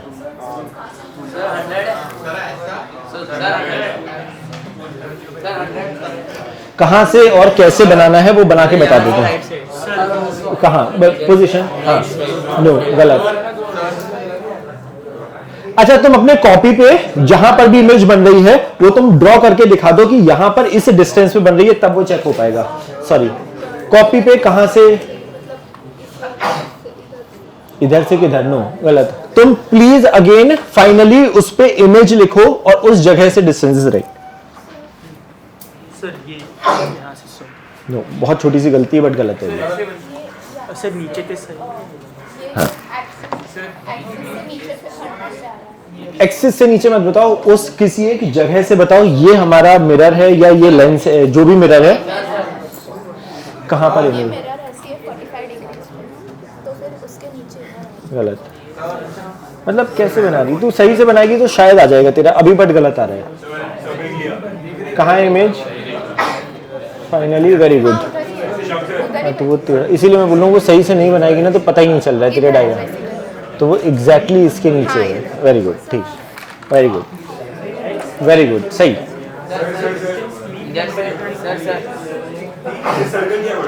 हाँ ओके सर सही। यहाँ पे 100 नहीं राइट, यहाँ नहीं, नीचे 100 इधर और नहीं, एक मतलब नीचे नीचे ही 100 टू मतलब प्रिंसिपल एक्सिस पे नहीं, इधर पे नीचे, इधर। अच्छा देख, तो जब हम मिरर को रोटेट करते हैं ऐसे याद रख, अगर ये मिरर है और तुम बैठे हो तो तुम्हारी इमेज यहाँ बनती है, तो तुम ऐसे याद रखो, if you are rotating the mirror ना, है ना, तो इमेज भी रोटेट हो जाती है, दैट्स इट, सेम एंगल से। ऐसे याद रख सकते, मतलब याद रखने का तरीका है ये, मतलब अगर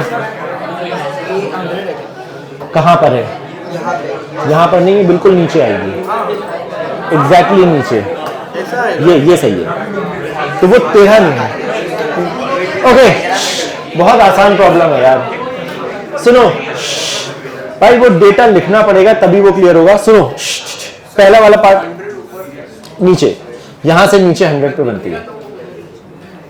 फिर से वही, ऑब्जेक्ट वर्चुअल है या रियल उस पे। अभी जब तुम अपने आप को मिरर में देख रहे हो तो तुम्हें अपनी इमेज दिख रही है बट पीछे कुछ नहीं है, क्योंकि इमेज वर्चुअल है। जब ऑब्जेक्ट वर्चुअल होता है तो हमारी इमेज रियल होती है, तो दिखेगा वाला सवाल नहीं है ना, वो तो कहां से कौन देख रहा है, कौन ऑब्जर्व। ओके, क्विकली पहला रिफ्लेक्शन यहां से कराओ, बहुत आसान है यार। इसके लिए 1/v प्लस 1/u, कहना ऐसे u का काम करेगा, ये पीछे की तरफ है। किसी को प्लीज ये डाउट हो जल्दी बोल दो, 1/f 100, बट वो पीछे की तरफ है, तो ये, तो इससे v की वैल्यू आ रही है -1100। तो देखो ध्यान से, -1100, प्लीज इसको भूल जाएंगे, यहां से -1100, दिस प्लस दिस मिलाकर हो गया 900, सॉरी 1000, और 1100 है, मतलब please forget this, originally exist करता ही नहीं है तुम्हारे लिए। अब प्लीज हमारे लिए नया प्रॉब्लम क्या है, ये हमारा इसके लिए, ये हमारा इसके लिए ऑब्जेक्ट की तरह बिहेव कर रहा है। अगर कोई चीज प्लेन मिरर में पीछे है तो वर्चुअल ऑब्जेक्ट है। अच्छा प्लीज यार ये तो याद ही रख लो, अगर ये जब मिरर होता था, ऑब्जेक्ट की इमेज यहां बनती थी, अगर तुम मिरर को घुमाओगे उसके परपेंडिकुलर कर दो या सीधे 45 डिग्री घुमा दो भाई, सिंपल ये है।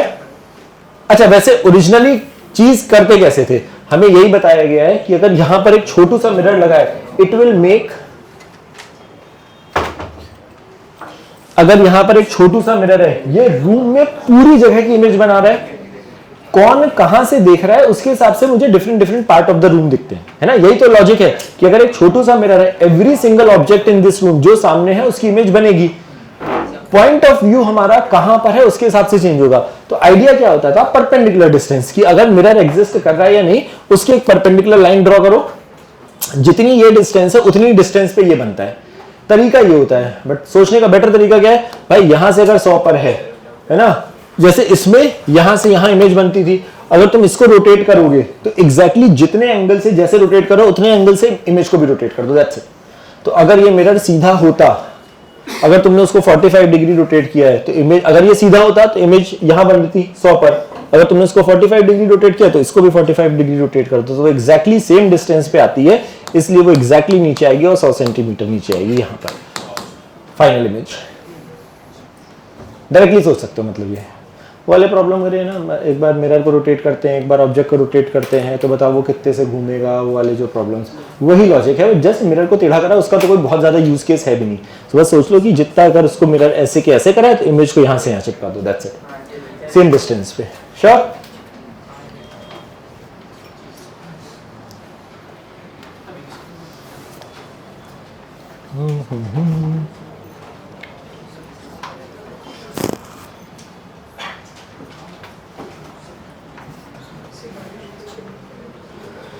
ओके, कॉन्केव मिरर, एक स्लैब दिया गया है ये, ठीक है। सारी डिस्टेंसेस लिख लो फट से। 20 सेंटीमीटर, आर दिया है 18 सेंटीमीटर, 18 है 1.8, 18। इसका म्यू दिया गया है 1, एयर का, स्लैब का म्यू दिया गया है 3/2, ये 20 सेंटीमीटर, और रेस कुछ इस टाइप से दिखाई गई हैं, ऐसे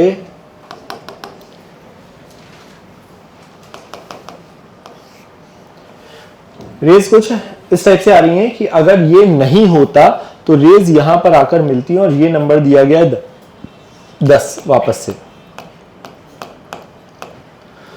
ठीक है। एक बार मैं प्रॉब्लम रीड कर रहा हूं अब। A concave mirror and a glass slab mu is equal to 1.5 are arranged as shown in figure. A converging bundle of paraxial rays is incident on the slab as shown in figure. Find the position of the final image. एक दो चीजें मैं बस बताना चाह रहा हूं before you start. जब हमें नहीं बोला गया है कि कितना क्या क्या हो रहा है, तो रे अगर इधर से, अच्छा पैरेक्सियल है, नहीं बोला जाता तो भी पैरेक्सियल है, इफ नथिंग इज गिवन।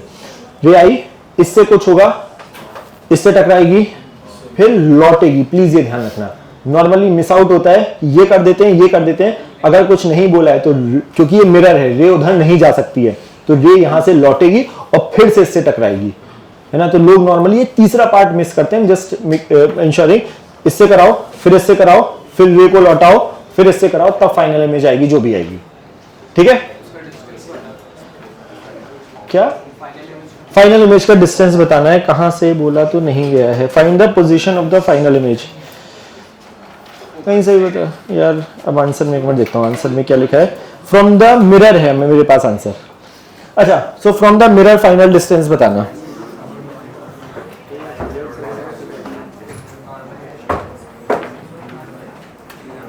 ठीक है ना, सवाल इसलिए ना, ओके।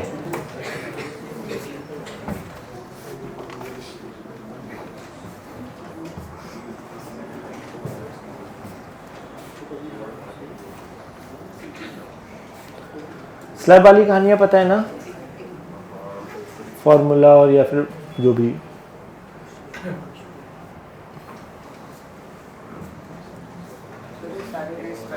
पैरेक्सिल जब तक नहीं गिवन है वो पैरेक्सिल, नहीं तो वो एंगल देना पड़ेगा।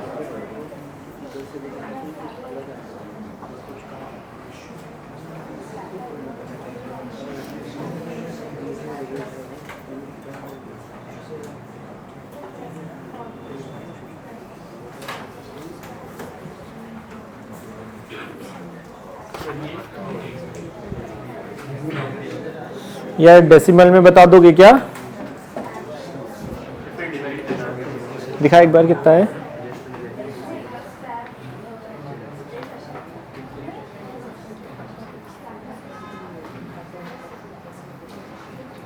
नहीं, the mirror, from the mirror answer चाहिए ना। नहीं नहीं नहीं नहीं, ये नहीं।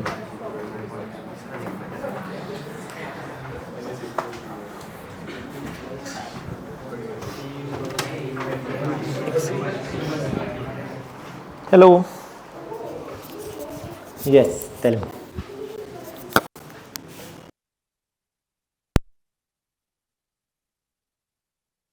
अच्छा, जैसे मैंने याद किया हुआ है, एक तो मैं वो बता दे रहा हूं, ठीक है। प्लीज उससे अपने जो भी तुमने जिस तरीके से याद करा उससे रिलेट कर लो। मैंने जैसे याद किया हुआ है तुम ये निकालो हमेशा हमेशा, ठीक है। Always, no matter what the situation is, बस उसमें छोटा सा मॉडिफिकेशन कर रहा हूं, वो बस है 1 - 1 बाई म्यू रिलेटिव, ठीक है। बस इतना सा मॉडिफिकेशन है कि यहाँ पे 1 था तो वो 1 काम कर रहा था, otherwise it is mu relative मेरे लिए क्या है, स्लैब का अपॉन सराउंड, मतलब स्लैब अपॉन सराउंडिंग, ठीक है।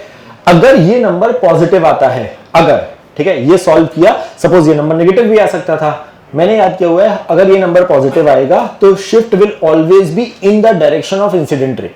इंसिडेंट रे मतलब जिस डायरेक्शन में रे ट्रैवल कर रही है, जिस डायरेक्शन में, left to right, right to left, जो भी सिचुएशन है, अगर ये नंबर, प्लीज सुन लो नहीं तो वो फिर कंफ्यूजन रहेगा। अगर ये नंबर पॉजिटिव आता है, जिस डायरेक्शन में रे ट्रैवल कर रही है उस डायरेक्शन में शिफ्ट होगा। अगर ये नंबर नेगेटिव आता है तो जिस डायरेक्शन में रे ट्रैवल कर रही है उसके ऑपोजिट शिफ्ट होगा। जैसे कि इस केस में हमारे पास ये तुम्हारा प्लस आया, रे हमारी लेफ्ट टू राइट जा रही थी तो हमारा शिफ्ट इधर होगा। यस, जिस डायरेक्शन में रे जा रही है उस डायरेक्शन में शिफ्ट होगा। तो जो पहली इमेज बनी, प्लीज एक मिनट सुनते जाओ ध्यान से, तो अभी शिफ्ट हुआ हमारा इधर इस डायरेक्शन में, ये हुआ 21/3 का, विच इज दिस मच, ये है 20/3 का। यहां तक सही। प्लीज हम स्लैब को भूल चुके हैं, प्लीज जैसे ही किसी चीज का रिफ्लेक्शन, रिफ्रैक्शन कुछ भी करो, originally please forget this thing, नहीं तो वो दिमाग में अगेन रे ऑप्टिक्स में यही होता है, अरे ये हुआ, ये तो अंदर बन गया है, अभी ये अंदर है तो ये सब हटा दो। हमने इस स्लैब का जो यूज केस था वो हमने एक राउंड निकाल लिया है, जो कि आ गया 20/3। अब मुझे इससे रे आके टकराएगी, रे डायग्राम भी बनाने की जरूरत नहीं, इससे रे आके टकराएगी तो मेरी ऑब्जेक्ट की जो, ये ऑब्जेक्ट हो गया, I1 is the object for this guy, ये है, तो ये डिस्टेंस निकाल लो, ये कितनी आएगी, ये 20 + 10 30, 30 में से ये माइनस करो, है ना। तो U का काम करेगा फॉर द मिरर 30 - 20/3, राइट। या प्लीज एक बार नंबर देखते जाना, है ना, सही किया ना। ये 20 + 10 30 में से इतना छोटू सा माइनस किया, 70/3, है ना। बट जब मैं फॉर्मूला लगा रहा हूं इसके लिए तो वो हमारा U का काम करेगा माइनस, क्योंकि इन द तो रे के डायरेक्शन का पॉजिटिव लेते हैं तो 1/V मतलब प्लस 1/U, U का काम कर रहा है -70/3 इज इक्वल टू 1/F का काम कर रहा है -9। ये सही है पक्का। इससे हमारी V की वैल्यू आ रही होगी -40 630/40, हाँ मतलब 630/43, ठीक है। ओके, ये हमारा जो V आया, अब हमने इस डायरेक्शन को पॉजिटिव, अच्छा ये नंबर एक मिनट कितना आ रहा है, थोड़ा सा 14 मैं थोड़ा समझाने के लिए मुझे यूज है 14.65, मैं थोड़ा सा कुछ समझाना चाह रहा हूँ। ओके, ये नंबर आया नेगेटिव, है ना, तो ये आया मतलब ये नेगेटिव आया, बट ये 20 है और ये है -14, मतलब जो इससे इमेज बनी वो बनी I2 इमेज, ये यहां तक सही, ये आया 14.65।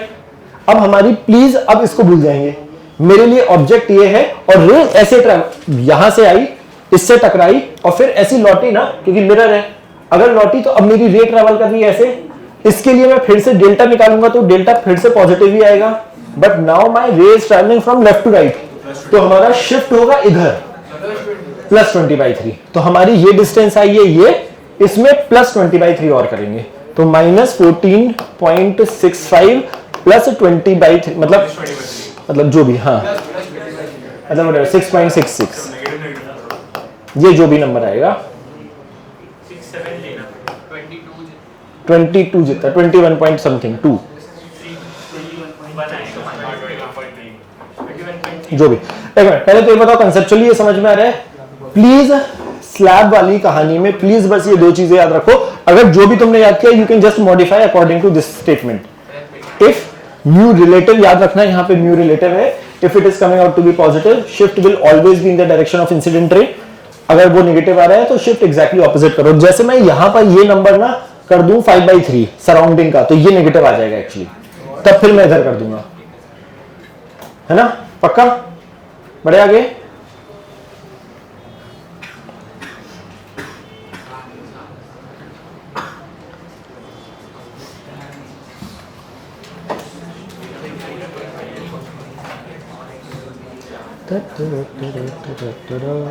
ओके,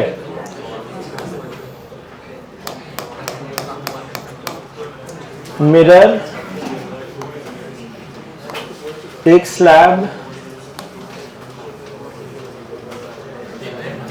ओके, ये वाटर है 4/3, साथ में जल्दी से डेटा लिख लो पहले। Glass 3/2 45 centimetre, this is 20 centimetre. Okay, एक ऑब्जेक्ट रखा है यहां F। Okay, a fly F is sitting on a glass slab 45 centimetre thick, refractive index 3/2। The slab covers the top of a container B containing water of refractive index 4/3 up to a height of 20 centimeter. The bottom of the container is closed by a concave mirror, concave mirror of radius 40 centimeter. Locate the final image formed by all refraction and reflection using assuming paraxial rays. Okay, so मेरा object है, ये सारी distances दी हैं, क्या क्या होगा वो तुम्हें समझ में आ गया है। ऑल रिफ्रैक्शन एंड रिफ्लेक्शन के बाद फाइनली एफ की इमेज बतानी है। 20 डिस्टेंस दी गई है ये, हाँ वो सेंटर पर एक्सेल रेस है, तो फिर ये काउंट कभी भी होता ही नहीं है ना, अगर वो नहीं गिवन है तो वो हमेशा सेंटर ही है वो, सही है ना। प्लीज फिर से इज्जत से बहुत धीरे धीरे करोगे आ जाता है यार, एक बार रिफ्रैक्शन कराओ, दूसरा रिफ्रैक्शन कराओ, या जैसे भी तुमने, अगेन वही बोल रहा हूँ कि थोड़ा थोड़ा सा चीजें जो तुमने पढ़ी हैं उसको तमीज से एक बार बस लगाने की कोशिश करो, जल्दी वाला काम मत करो कि अच्छा यहाँ से रे निकलेगी फिर जाएगी, इसकी इमेज यहाँ होगी, ओरिजिनल को भूल लो। बिल्कुल एज पर है ना, ये ध्यान देना, ये कोई गैप नहीं है, बिल्कुल यहाँ रखा है, नहीं तो अगर ये हल्का सा भी ऊपर होता तो एक और रिफ्रैक्शन एक्स्ट्रा होता, अभी वो रिफ्रैक्शन नहीं होगा क्योंकि वो बिल्कुल ही वहां पर रखा है। मतलब कहने का मतलब एयर और ग्लास में रिफ्रैक्शन नहीं होगा, मतलब अगर ये हल्का सा ऊपर होता तो पहला रिफ्रैक्शन एयर और ग्लास में होता, अभी वो नहीं होगा, सीधे ग्लास में रे एंटर करेगी बिल्कुल, बिकॉज ऑन द टॉप रखा है वो, है ना, तो वो उसका कोई यूज केस नहीं है। यार मुझे लगता है सब फाइनली करते जाओगे या तो ऊपर से बतानी होगी, क्योंकि एक बार नीचे ले जाएगी फिर लौटेगी पूरी ऊपर ले जाएगी। मतलब मेरे पास आंसर जो है वैसे final image will be formed upper face of the glass slab, उसके टॉप से है आंसर, यहां से आंसर है मेरे पास, क्योंकि उतने रिफ्रैक्शन कराने पड़ेंगे, लास्ट में तुम्हें फाइनल रिफ्रैक्शन जो होगा वो यहां से यहां होगा। यहां गए टकराए,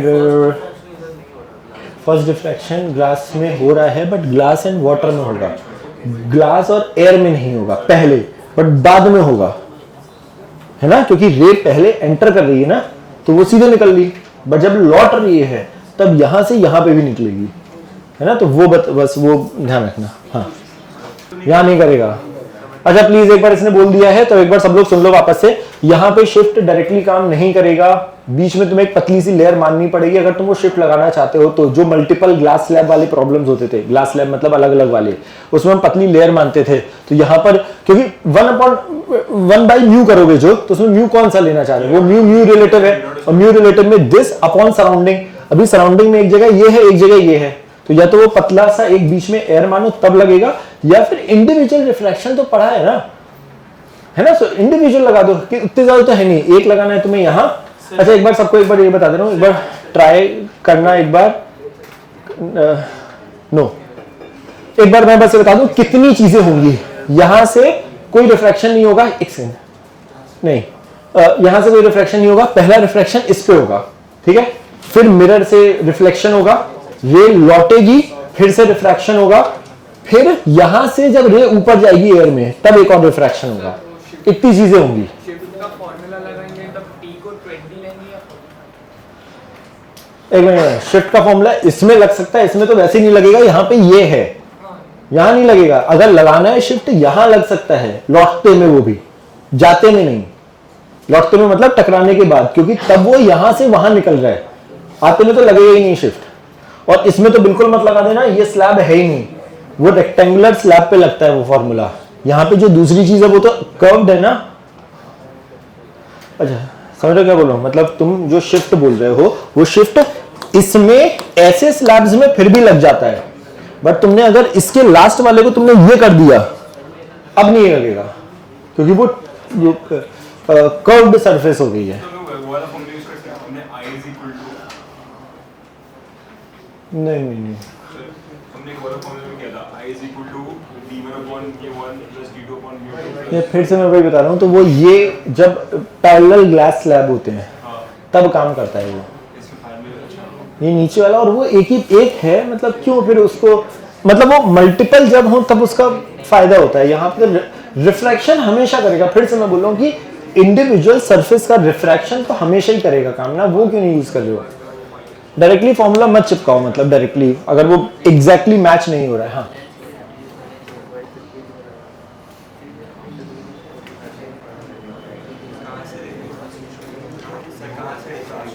यार अगेन आई वुड सजेस्ट, जिन लोगों के बिल्कुल आंसर नहीं आ रहे हैं, बहुत लोगों के आ रहे हैं थैंकफुली, वेरी गुड, नहीं आ रहे हैं प्लीज एक बार HCV का ऑप्टिक्स कर लो, केवल वो कंसेप्चुअली रिवाइज करा देगा। सारे फॉर्मूले प्रॉब्लम्स हैं, कुछ 70-80 problem, but good conceptual problems हैं इसमें। जिसके बिल्कुल नहीं आ रहे हैं, जिन लोगों के आ रहे हैं उनको अभी अब HCV करने की जरूरत नहीं है, बट अगर तुम्हें लग रहा है नहीं, so cross product वाला फॉर्मूला यूज करना है cross product 1 en cross ei क्या बोला ये, विच क्रॉस प्रोडक्ट,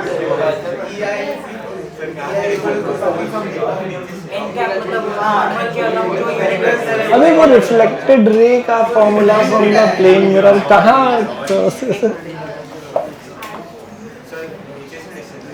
यार दे दोगे तो ऐड करते जाओ वो भी, तो कहाँ से मैं बोल रहा हूँ कि क्योंकि फाइनली इससे करना पड़ेगा ना, इसलिए मैं बोल रहा था कि फाइनली यहां से दे दो, क्योंकि फाइनली तुम्हें इससे रिफ्रैक्शन कराना पड़ेगा फ्रॉम दिस टू एयर। अच्छा चलो, अच्छा मैं बता रहा हूँ मुझे ये कहां से है, मैंने भी सॉल्व नहीं करा, बट आंसर ये नहीं है अभी। ओके एक मिनट, अच्छा 2-3 लोगों ने ना सेम चीज पूछ ली है, एपरेंट और T1 बाय म्यू और ये वाली, तो एक तरीका जो मैं बता रहा हूं थोड़ा सा, जो रिफ्रैक्शन का फॉर्मूला है वो पैरेलल हो या कर्व्ड हो, सब जगह जो μ2 by v minus μ1 by u, μ2 minus μ1 upon r जो फॉर्मूला है ये हर जगह काम करता है। If you are little bit confuse कि भाई हम ये t बाई म्यू करे, ये करे, वो करे, ये फॉर्मूला जो प्लीज याद रखो, अगर यहां μ1 है, ये जो μ2 होता है इसमें, अच्छा ये फॉर्मूला सबको पता है ना, ये पता है, मैं इसको इस प्रॉब्लम से बता रहा हूं क्योंकि ये 2-3 बार ना ये अजीब सी गलतियां जो करी है तुमने फॉर्मूला लगाने में, है ना, तो इससे अच्छी चीज क्या होती है, ये अपने आप साइन भी देता रहता है ना। आर को मानो इन्फिनिटी, अगर वो पैरेलल ग्लास स्लैब है तो उसको आर को इन्फिनिटी मानो, ये अपने आप सारे साइन भी दे देगा। मैं इससे बताना चाह रहा हूं एक बार अब, ठीक है, प्लीज बहुत ध्यान से सुनना, क्योंकि मुझे लगता है कि ये जो t बाई म्यू और ये वाली जो चीज है, एक मैं पैरेलल ग्लास स्लैब का प्रॉब्लम लेने वाला हूं वैसे, बट यहां पे समझते हैं। पहली चीज कि यहां पर कोई रिफ्रैक्शन नहीं हो रहा है, रे जो है वो डायरेक्टली 3/2 में एंटर कर रही है ना, है ना, तो उसके लिए जो पहला रिफ्रैक्शन हो रहा है, रिफ्रैक्शन वो हो रहा है 3/2 से 4/3 में, पक्का। तो अगर मैं इसको प्रिंसिपल इसको ये हमारा ओरिजिन जैसा है, ये हमारी अगर प्रिंसिपल एक्सिस है, तो हमारा ऑब्जेक्ट रखा है यहां, रे हमारी आ रही है यहां से यहां एंटर कर रही है, μ2 बाई v वाला फॉर्मूला लगा रहा हूं फॉर दिस रिफ्रैक्शन, यहां से यहां, तो μ2 जहां पर रे जाती है वो μ2 होता है। प्लीज पूछ लेना अगर बीच में डाउट हो रहा है, बट फिर भी मैं समझाने की कोशिश कर रहा हूं। यहां से रे चली, मैं बना नहीं रहा हूं क्योंकि बहुत गंदगी हो जाती है फिर। इसमें गई तो μ2 जहां पर रे गई बाय v, पहली वाली इमेज को मैं v1 बोल रहा हूं, v2 v3 करते जाएंगे। μ2 by v minus μ1 3/2 by u। अगर ये यहां पर रिफ्रैक्शन हो रहा है, इसके रिस्पेक्ट में ऑब्जेक्ट हमारा पीछे की तरफ है, तो कहने से u का काम -45 करेगा। पक्का? तो यहां पे लिखा मैंने -45 is equal to μ2 minus μ1 upon r, क्योंकि ये हम जो भी μ2 माइनस μ1, ये समझ में आ रहा है कैसे लिखा? यहां तक सही है? पक्का? इंफिनिटी, तो हमने क्या बोला, ये जो काम किया, जो ये कर्व वाला फॉर्मूला मैंने बताया, ये किसी भी रिफ्रैक्शन के लिए काम करता है। अगर कोई चीज स्ट्रेट है तो कहना से उसका इंफिनिटी होगा। मैं ये बताना चाह रहा हूं कि ये भी वैलिड है। कई बार, अच्छा वैसे जो मैं भी याद वही करता हूं, वैसे h apparent is equal to h by mu relative, वैसे तो वही होता है ना, बट उसमें कई बार लोगों को साइन का कंफ्यूजन होता है या कब क्या लगाते हैं, इसलिए इससे बता रहा हूं। तो μ2 माइनस μ1 अपॉन इंफिनिटी, ये समझ में आ रहा है? सिंबल समझ में आ रहा है? प्लस माइनस क्या लिखे, ये जीरो में निकल लिया, ये 1 बाई इंफिनिटी जीरो में निकल लिया। अपने को v1 निकालना है, ये प्लस होगा, ये उधर जाएगा तो माइनस होगा, राइट? तो v1 आ रहा है अपना, ये इधर गया तो 4/3 में 45 को मल्टीप्लाई करो, है ना? यार एक बार थोड़ा गणित बता दो ना जल्दी से। सही है? पक्का? -40 आ रहा है। ओके, सो v1 आ रहा है -40। मतलब यहां पर जो ऑब्जेक्ट था पहला वाला, उसकी जो इमेज बनी इस पॉइंट के रिस्पेक्ट में -40 पे बनी, मतलब यहां बनी कहीं, यहां तक सही? तो जो पहली इमेज बन रही है वो है I1, ये 45 है और हमारा ये -40 आया, तो I1 बना यहां पर। अब प्लीज, हम भूल चुके हैं कि ये हमारा रिफ्रैक्शन अब हमारे लिए नहीं रहा, अगला रिफ्रैक्शन होना है सीधे यहां से। तो हमारे लिए ऑब्जेक्ट जो है ये 40 आया है, ये 20 है, तो हमारे लिए ऑब्जेक्ट की डिस्टेंस काम कर रही है 60। अब जो मिरर से हमारे पास है, मिरर के लिए डायरेक्टली लगा रहा हूं, 1/v का काम कर रहा है v2 प्लस 1/u, कहना ऐसे u का काम करेगा this plus this but minus, बहुत केवल धीमे धीमे करोगे, आई थिंक अपने आप ही आएगा। तो कहना ऐसे वो -60 आएगा इज इक्वल टू 1/f का काम करेगा -20। यहां तक सही है? ठीक है, तो ये आएगा, तो कहना ऐसे v2 का काम कर रहा है, ये सही लिखा है क्या? माइनस माइनस सब सही लिखा है ना? ये 40 था तो 20, इससे v2 की वैल्यू बोल दो कितनी आ रही है? ओए माइनस नहीं, अच्छा देख तो लोग कहां गड़बड़ हो रहा है। ए v2 की वैल्यू बता जल्दी, तेरा आंसर आया ये मिरर से, ये +30 माइनस आ रही है, मतलब तो -30 आई। तो अब हमारी इससे जब रे टकराई तो हमारे पास जो इमेज बन रही है I2 वो आ रही है -30, मतलब यहां से -30, मतलब यहां कहीं बन रही है, बट इमेज यहां बन रही है, बट अभी इससे रिफ्लेक्शन नहीं हुआ है।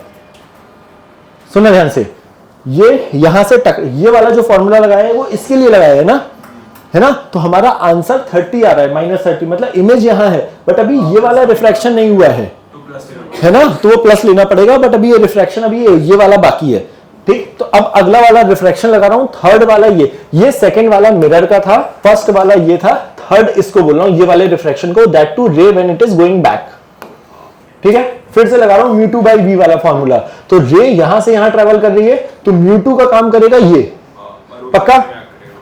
μ2 by v minus μ1 by u का काम आप समझो ध्यान से क्या कर रहा है। ये आ रहा था 30, बट वो 30 आया था यहां से, मतलब यहां से आया है वो 10, बट वो उसके उधर है प्लस, क्योंकि रे के डायरेक्शन को हम पॉजिटिव मानते हैं, तो इसके इधर है, तो ये नंबर आ रहा है हमारे पास 30 में से 20 हटाया तो 10, बट वो +10 है ना? तो यहां पर आया μ2 by v minus μ1 by +10 is equal to μ2 minus μ1 upon infinity. फिर से क्योंकि ये प्लेन है,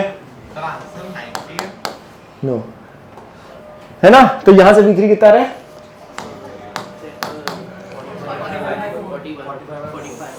45 बाय प्लस ओके प्लस, मतलब यहां से हमारी जो इमेज आ रही है, मतलब 22.5 नहीं व्हाटएवर 10 पॉइंट, मतलब अंदर ही कहीं है 11. अच्छा ये 11.25 ये है, हाँ। तो अब ये जो इमेज ये कितनी आई थी? 40 आई थी, मतलब यहां कहीं है। तो ये डिस्टेंस 10 थी ना, अच्छा ये 11.25 है, वो यहां से 11.25 है, 33.75 मतलब कहीं यहां है जो भी है ना, I3 मतलब यहां है और ये नंबर आया है 11.25, ये सही लास्ट। अब यहां से रे यहां पे भी जा रही है, ये 11.25 है तो ये बचा हुआ, क्योंकि अभी यहां से बताना है, ये है 45 माइनस 11 पॉइंट मतलब 45/4, ये नहीं 45 में से माइनस कर दो एक बार, 33.75, ये हमारा अब लास्ट वाला रिफ्लेक्शन I3 का हो रहा है 3/2 से एयर में, है ना, μ2 1 हो रहा है, तो μ2 तो μ2 का काम कर रहा है 1/V4 अपने को निकालना है, माइनस म्यू माइनस जो भी है ये वाला नंबर है ना, माइनस, क्योंकि रे अब उधर जा रही है तो ये माइनस 33.75 है ना, इज इक्वल टू फिर से 1 समथिंग अपॉन इंफिनिटी, तो एग्जैक्टली स्लैब के बीच में आता है। तो जो V4 आ रहा है ये आ रहा होगा नेगेटिव माइनस 22.5, मतलब इट इज एग्जैक्टली इस स्लैब के बीच में बनती है इमेज फाइनल, है ना, मतलब नहीं, फिर से मैं बोल रहा हूं वो पार्ट बहुत मुश्किल नहीं है, जस्ट बहुत तमीज से एक एक लिखना है, मतलब ऐसी कोई नई चीज नहीं बता रहा, मैं बोल रहा हूं कि जो 2-3 चीजें जो ये लगा दो या वो लगा दो वाली कहानी, थोड़ा सा बस वो ध्यान देना है कि भाई अगर कंफ्यूज हो रहे हो, भाई ये फॉर्मूला साइन के साथ अपने आप काम करता है, जस्ट ये 1/∞ 0 लिखी हो ना, सीधे अपने आप होता चला जाएगा वो। हाँ कुछ ऑब्जेक्ट से क्या ले रहे हैं, हाँ तो वो सीधे लौट जाएगी, बस एक रे से कभी इमेज बनेगी नहीं, दूसरी फिर से बोल, एक रे से शिफ्ट होगा ही नहीं, कभी भी एक रे इमेज नहीं बना रही है, it is always the intersection of 2 रे। एक रे तुमने सीधे भेजी, वो सीधे निकल गई, वो हमें केवल ये बता रही है कि इमेज इसी रे पे बनेगी, बट वो ये नहीं बताएगी कि कहां बनेगी, उसके लिए तुम्हें दूसरी रे भेजनी पड़ेगी। हाँ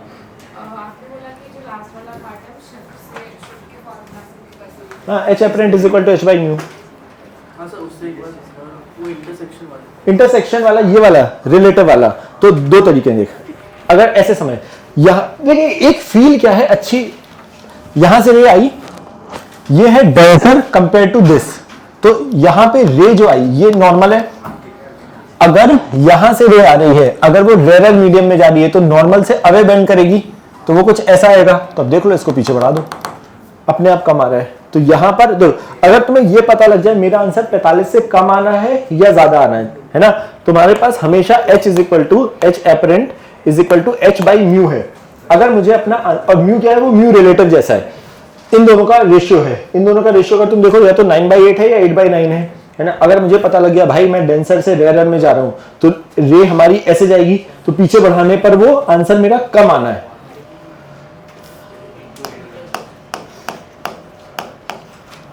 अगर मुझे आंसर ज्यादा चाहिए होता तो मल्टीप्लाई कर देता।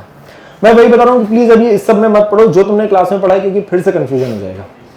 जैसे तुमने याद किया हुआ है वैसे ही रखना, क्योंकि ये करने के तरीके सबके अलग अलग हैं। जैसे तुमने अगर H apparent से याद किया है, यहाँ पे म्यू रिलेटिव याद किया है, उसको μ2 बाई μ1 याद किया है, वो ऑब्वियसली सब जगह नंबर सेम ही है। अगर कंफ्यूजन है, गो विद द फंडामेंटल, वो हर जगह काम करेगा।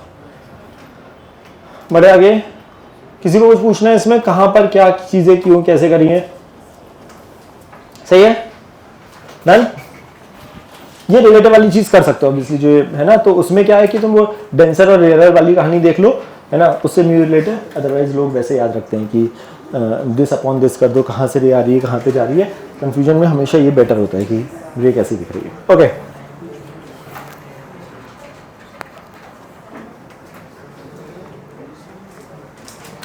अच्छा अगला वाला जो है ना, दिस इज मल्टीपल स्लैब वाला प्रॉब्लम। ओके, इससे दोनों चीजें वो मिक्स क्लियर हो जाएंगी। नाउ यू कैन थिंक कि हम इसको कैसे यूज कर सकते हैं। इसमें मेरे पास बहुत सारे स्लैब दिए गए हैं,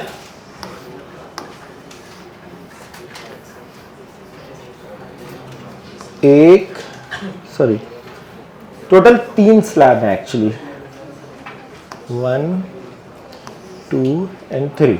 ओके, सारा डेटा जल्दी से लिखते हो, साथ में बहुत सारा डेटा है। 45 सारी चीजें सेंटीमीटर में दी गई हैं। 24, 54 म्यू दिया गया है इसका 1.4, इसका म्यू है 1, इसका म्यू है 1.5, यहां पर है वाटर 4/3, यहां पर भी वाटर है 4/3, ऑब्जेक्ट 20 सेंटीमीटर, ये है 10 इसकी रेडियस। ओके, एक बार मैं क्वेश्चन पढ़ रहा हूं। A composite slab consisting of 3 of different medias placed in front of a concave mirror of radius of curvature 150, radius of curvature है 150 centimetre. The whole arrangement is placed in water, refractive index 4/3, an object O is placed at a distance of 20 centimeter from the slab. The refractive index and different medias are given in the diagram.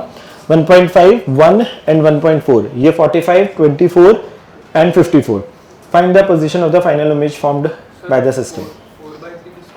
4/3 है water का, जो medium, ये surrounding medium है, यहाँ यहाँ यहाँ मतलब हर जगह सराउंडिंग मीडियम का 4/3 है,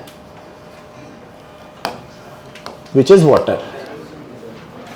ठीक है, अब तुम सोचो, अब तुम्हें स्लैब लगाना है, रिफ्रैक्शन लगाना है अलग अलग। Now you take your call कि किससे जल्दी हो सकता है ना। अब ये पैरेलल स्लैब्स है, अब ये कर्व नहीं है। हाँ, वही वो शिफ्ट कैसे लगाना है इससे क्लियर हो जाएगा। सो अगर तुम्हें वो पता है तो एक बार ट्राई दैट। इसमें रिफ्रैक्शन लगाओगे तो जान निकल जाएगी एक्चुअली, क्योंकि वो बहुत सारे हैं। तो इसमें शिफ्ट वाली चीज बेटर वर्क्स, बट एक बार कैसे लगाना है वो तुम्हें थोड़ा सा एक बार करके ही पता लगेगा। फिर से बोल, रेडियस क्या है? अच्छा 150 सेंटीमीटर, 150। अच्छा यार तुम लोग ऐसे करते हैं, एक्चुअली मैं ऐसे करता नहीं हूं, तो फिर मुझे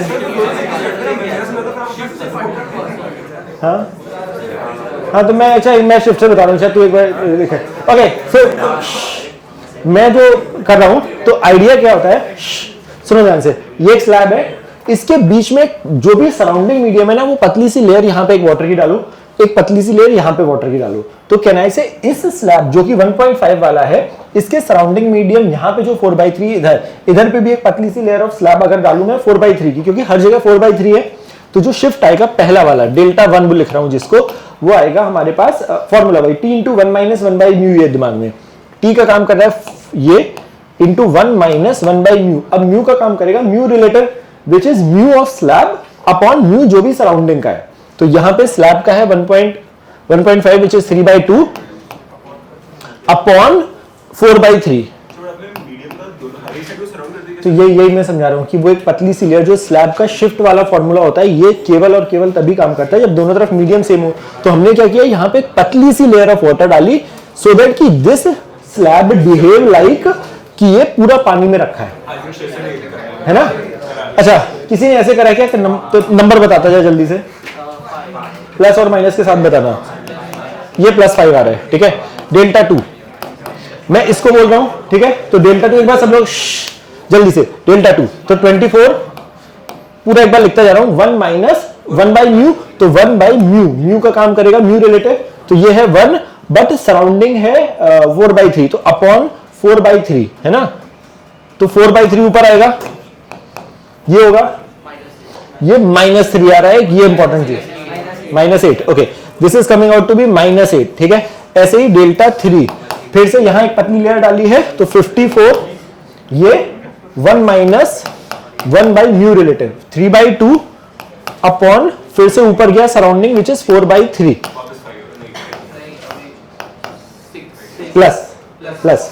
ओके, तो हमारे पास जो शिफ्ट आ रहा है, अब आ रहा है इसका प्लस, बट इसका माइनस आ रहा है ना। तो हमारे पास जो ओवरऑल शिफ्ट आ रहा है डेल्टा नेट जैसा कुछ आ रहा है 11 - 8, सो 5 + 6 11 -8, तो ये आ रहा है +3।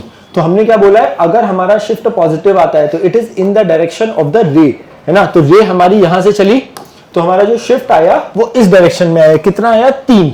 मतलब हमारी जो इन तीनों को मिलाकर जो इमेज बनी है, इस तीनों रिफ्रैक्शन, उसको लिख रहा हूं मैं I1, और वो आया है 3। यहां तक सही। अब वो अब मेरे लिए ये सब गायब हो चुके हैं क्योंकि इनका जो काम था वो मैंने ले लिया है। अब मेरे पास है ये डायरेक्टली, तो ये कितना था टोटल? 123 ये 123 है, ठीक है।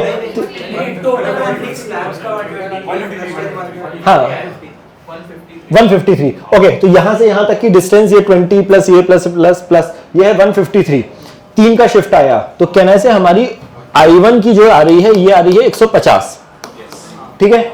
तो मिरर से हमारे पास इक्वेशन आई 1/v प्लस 1/u, u का काम करेगा -150, हाँ, इज इक्वल टू 1/-75, हाँ। तो इससे v बताओ कितना आ रहा है?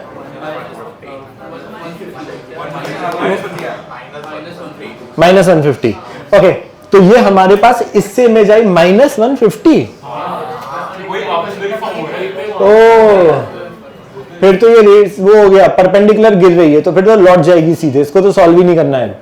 ये 150 आया, मतलब ये अब मेरे लिए गायब हो चुका था। जब मैंने ये इक्वेशन लगाई तब मेरे लिए ये गायब, अरे ये तो फिर मैंने सॉल्व भी क्यों किया? ओके सुनो ध्यान से, एक मिनट, इसकी जरूरत ही नहीं है, एक मिनट। सेंटर ऑफ कर्वेचर आ गया है, तो ये इसको करने पर I1 की वैल्यू 150 आई, इसका रेडियस ऑफ कर्वेचर दिया 150। ये अगर 150 आया है उसमें इन तीनों का मैंने इफेक्ट ले लिया है, तो मतलब रे जो इस पे गिर रही है वो इसके लिए रे एग्जैक्टली ऐसे आ रही है जैसे कि वो एग्जैक्टली 90 डिग्री पर गिर रही हो। लॉ ऑफ रिवर्सिबिलिटी, अगर इस पे 90 डिग्री पर गिरी तो जो काम यहां पे इसने बीच में जाते वक्त करा है, अगर वो एग्जैक्टली यहां से लौटी है तो वो सेम काम वापस होगा, सेम कहानी। इसको तो सॉल्व ही नहीं करना। अच्छा, इसलिए आ रहा है वो इमेज ऑब्जेक्ट का सेम। अच्छा, तो फिर यहां पर ये प्रॉब्लम यही खत्म हो गया है एक्चुअली। जैसे ये 150 आया then problem is over here, क्योंकि ये 90 पे गिरा फिर लौटा, तो फिर ये सब कहानी करने की जरूरत ही नहीं है, हमेशा वो उस पे ही बनेगा, no matter what the situation is, है ना, पक्का। तो मुझे लगता है यहां पे बस ध्यान देने वाली चीज, जो बताने वाली चीज थी कि ये -8 इज इंपॉर्टेंट, कि जो ओवरऑल शिफ्ट आ रहा है वो हमारे पास +3 आ रहा है, करस्पॉन्डिंगली भी हमने चीजें करी हैं, पक्का। अच्छा, वो वाला चीज जो तुम कर रहे हो शायद उसमें तुम कर रहे हो शायद T1/μ1 plus T2/μ2 plus T3/μ3, but उसमें तुम्हें 4/3 से मल्टीप्लाई या डिवाइड करना पड़ेगा। बट उसमें प्लस और माइनस जस्टिफाई कैसे कर रहे हो? नहीं, बट उसमें प्लस माइनस कैसे जस्टिफाई कर रहे हो? ये माइनस कैसे जस्टिफाई कर रहे हो उसमें? अबे मैं बोल रहा हूँ तुम, हाँ तो वही तो मैं तुमसे पूछ रहा हूँ, मतलब वही, इसे मुझे भी तो वही कंफ्यूजन है, क्योंकि तुमने शायद वो वाला, इसीलिए मैं उस पर जाता नहीं उस चक्कर में, क्योंकि उसमें क्या है वो नंबर तो दे देता है, बट क्योंकि अगर तुम ध्यान दो ये 4/3 1.33 है, अब ये 3/2 3/2 है, बट ये जो 1 है ये छोटू है, तो या तो वो ध्यान रखना पड़ेगा तुम्हें कि अगर किसी का रिफ्रैक्टिव इंडेक्स सराउंडिंग के रिफ्रैक्टिव इंडेक्स से कम है तो तुम फॉर्मूले में फिर अपने दिमाग में -T2/μ2 करो, शायद है ना। दो ज्यादा है, एक कम है, तो वो जो कम वाला है, या तो फिर ये ध्यान रखो कि तुमने फॉर्मूला लगाया है D-I, D क्या है? वो तो ठीक है, बट वो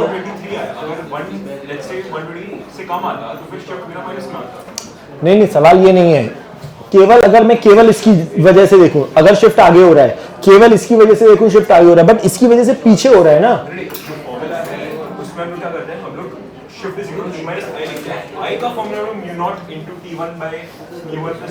तो वही तो, उसमें ये माइनस कैसे आएगा फिर? बट उसमें वो माइनस करना पड़ता होगा ना देखते हुए। फाइनली अगर इस फॉर्मूला से करेंगे तो जहाँ पे वो I आएगा ना, जो D माइनस I बनता है वो 120 है। अगर I D से ज्यादा होगा तो नेगेटिव I है। D माइनस I, ये I क्या है? I is फॉर्मूला से आया जो आपने फॉर्मूला बोला T1/μ1 प्लस T2/μ2 उससे ये जस्टिफाई हो रहा है ना। अच्छा, मतलब अच्छा, तो अगर वो तुम्हारा घर से जस्टिफाई हो रहा है फाइन है ना। या तो हाउ आई रिमेंबर इज कि अगर स्लैब का रिफ्रैक्टिव इंडेक्स अगर ज्यादा होता है सराउंडिंग से तो shift will always come out to be positive, ठीक है। अगर स्लैब का रिफ्रैक्टिव इंडेक्स उससे कम है तो शिफ्ट उल्टा होता है, ठीक है। तो इसलिए वो यहां से अपने आप आ जाता है। तो फिर मेरे को वो इजी लगता है कि भाई तुमने इंडिपेंडेंटली एक पतली सी लेयर डाली और ये फॉर्मूला डायरेक्टली चिपकाया तो ओवरऑल शिफ्ट दे देता है सीधे।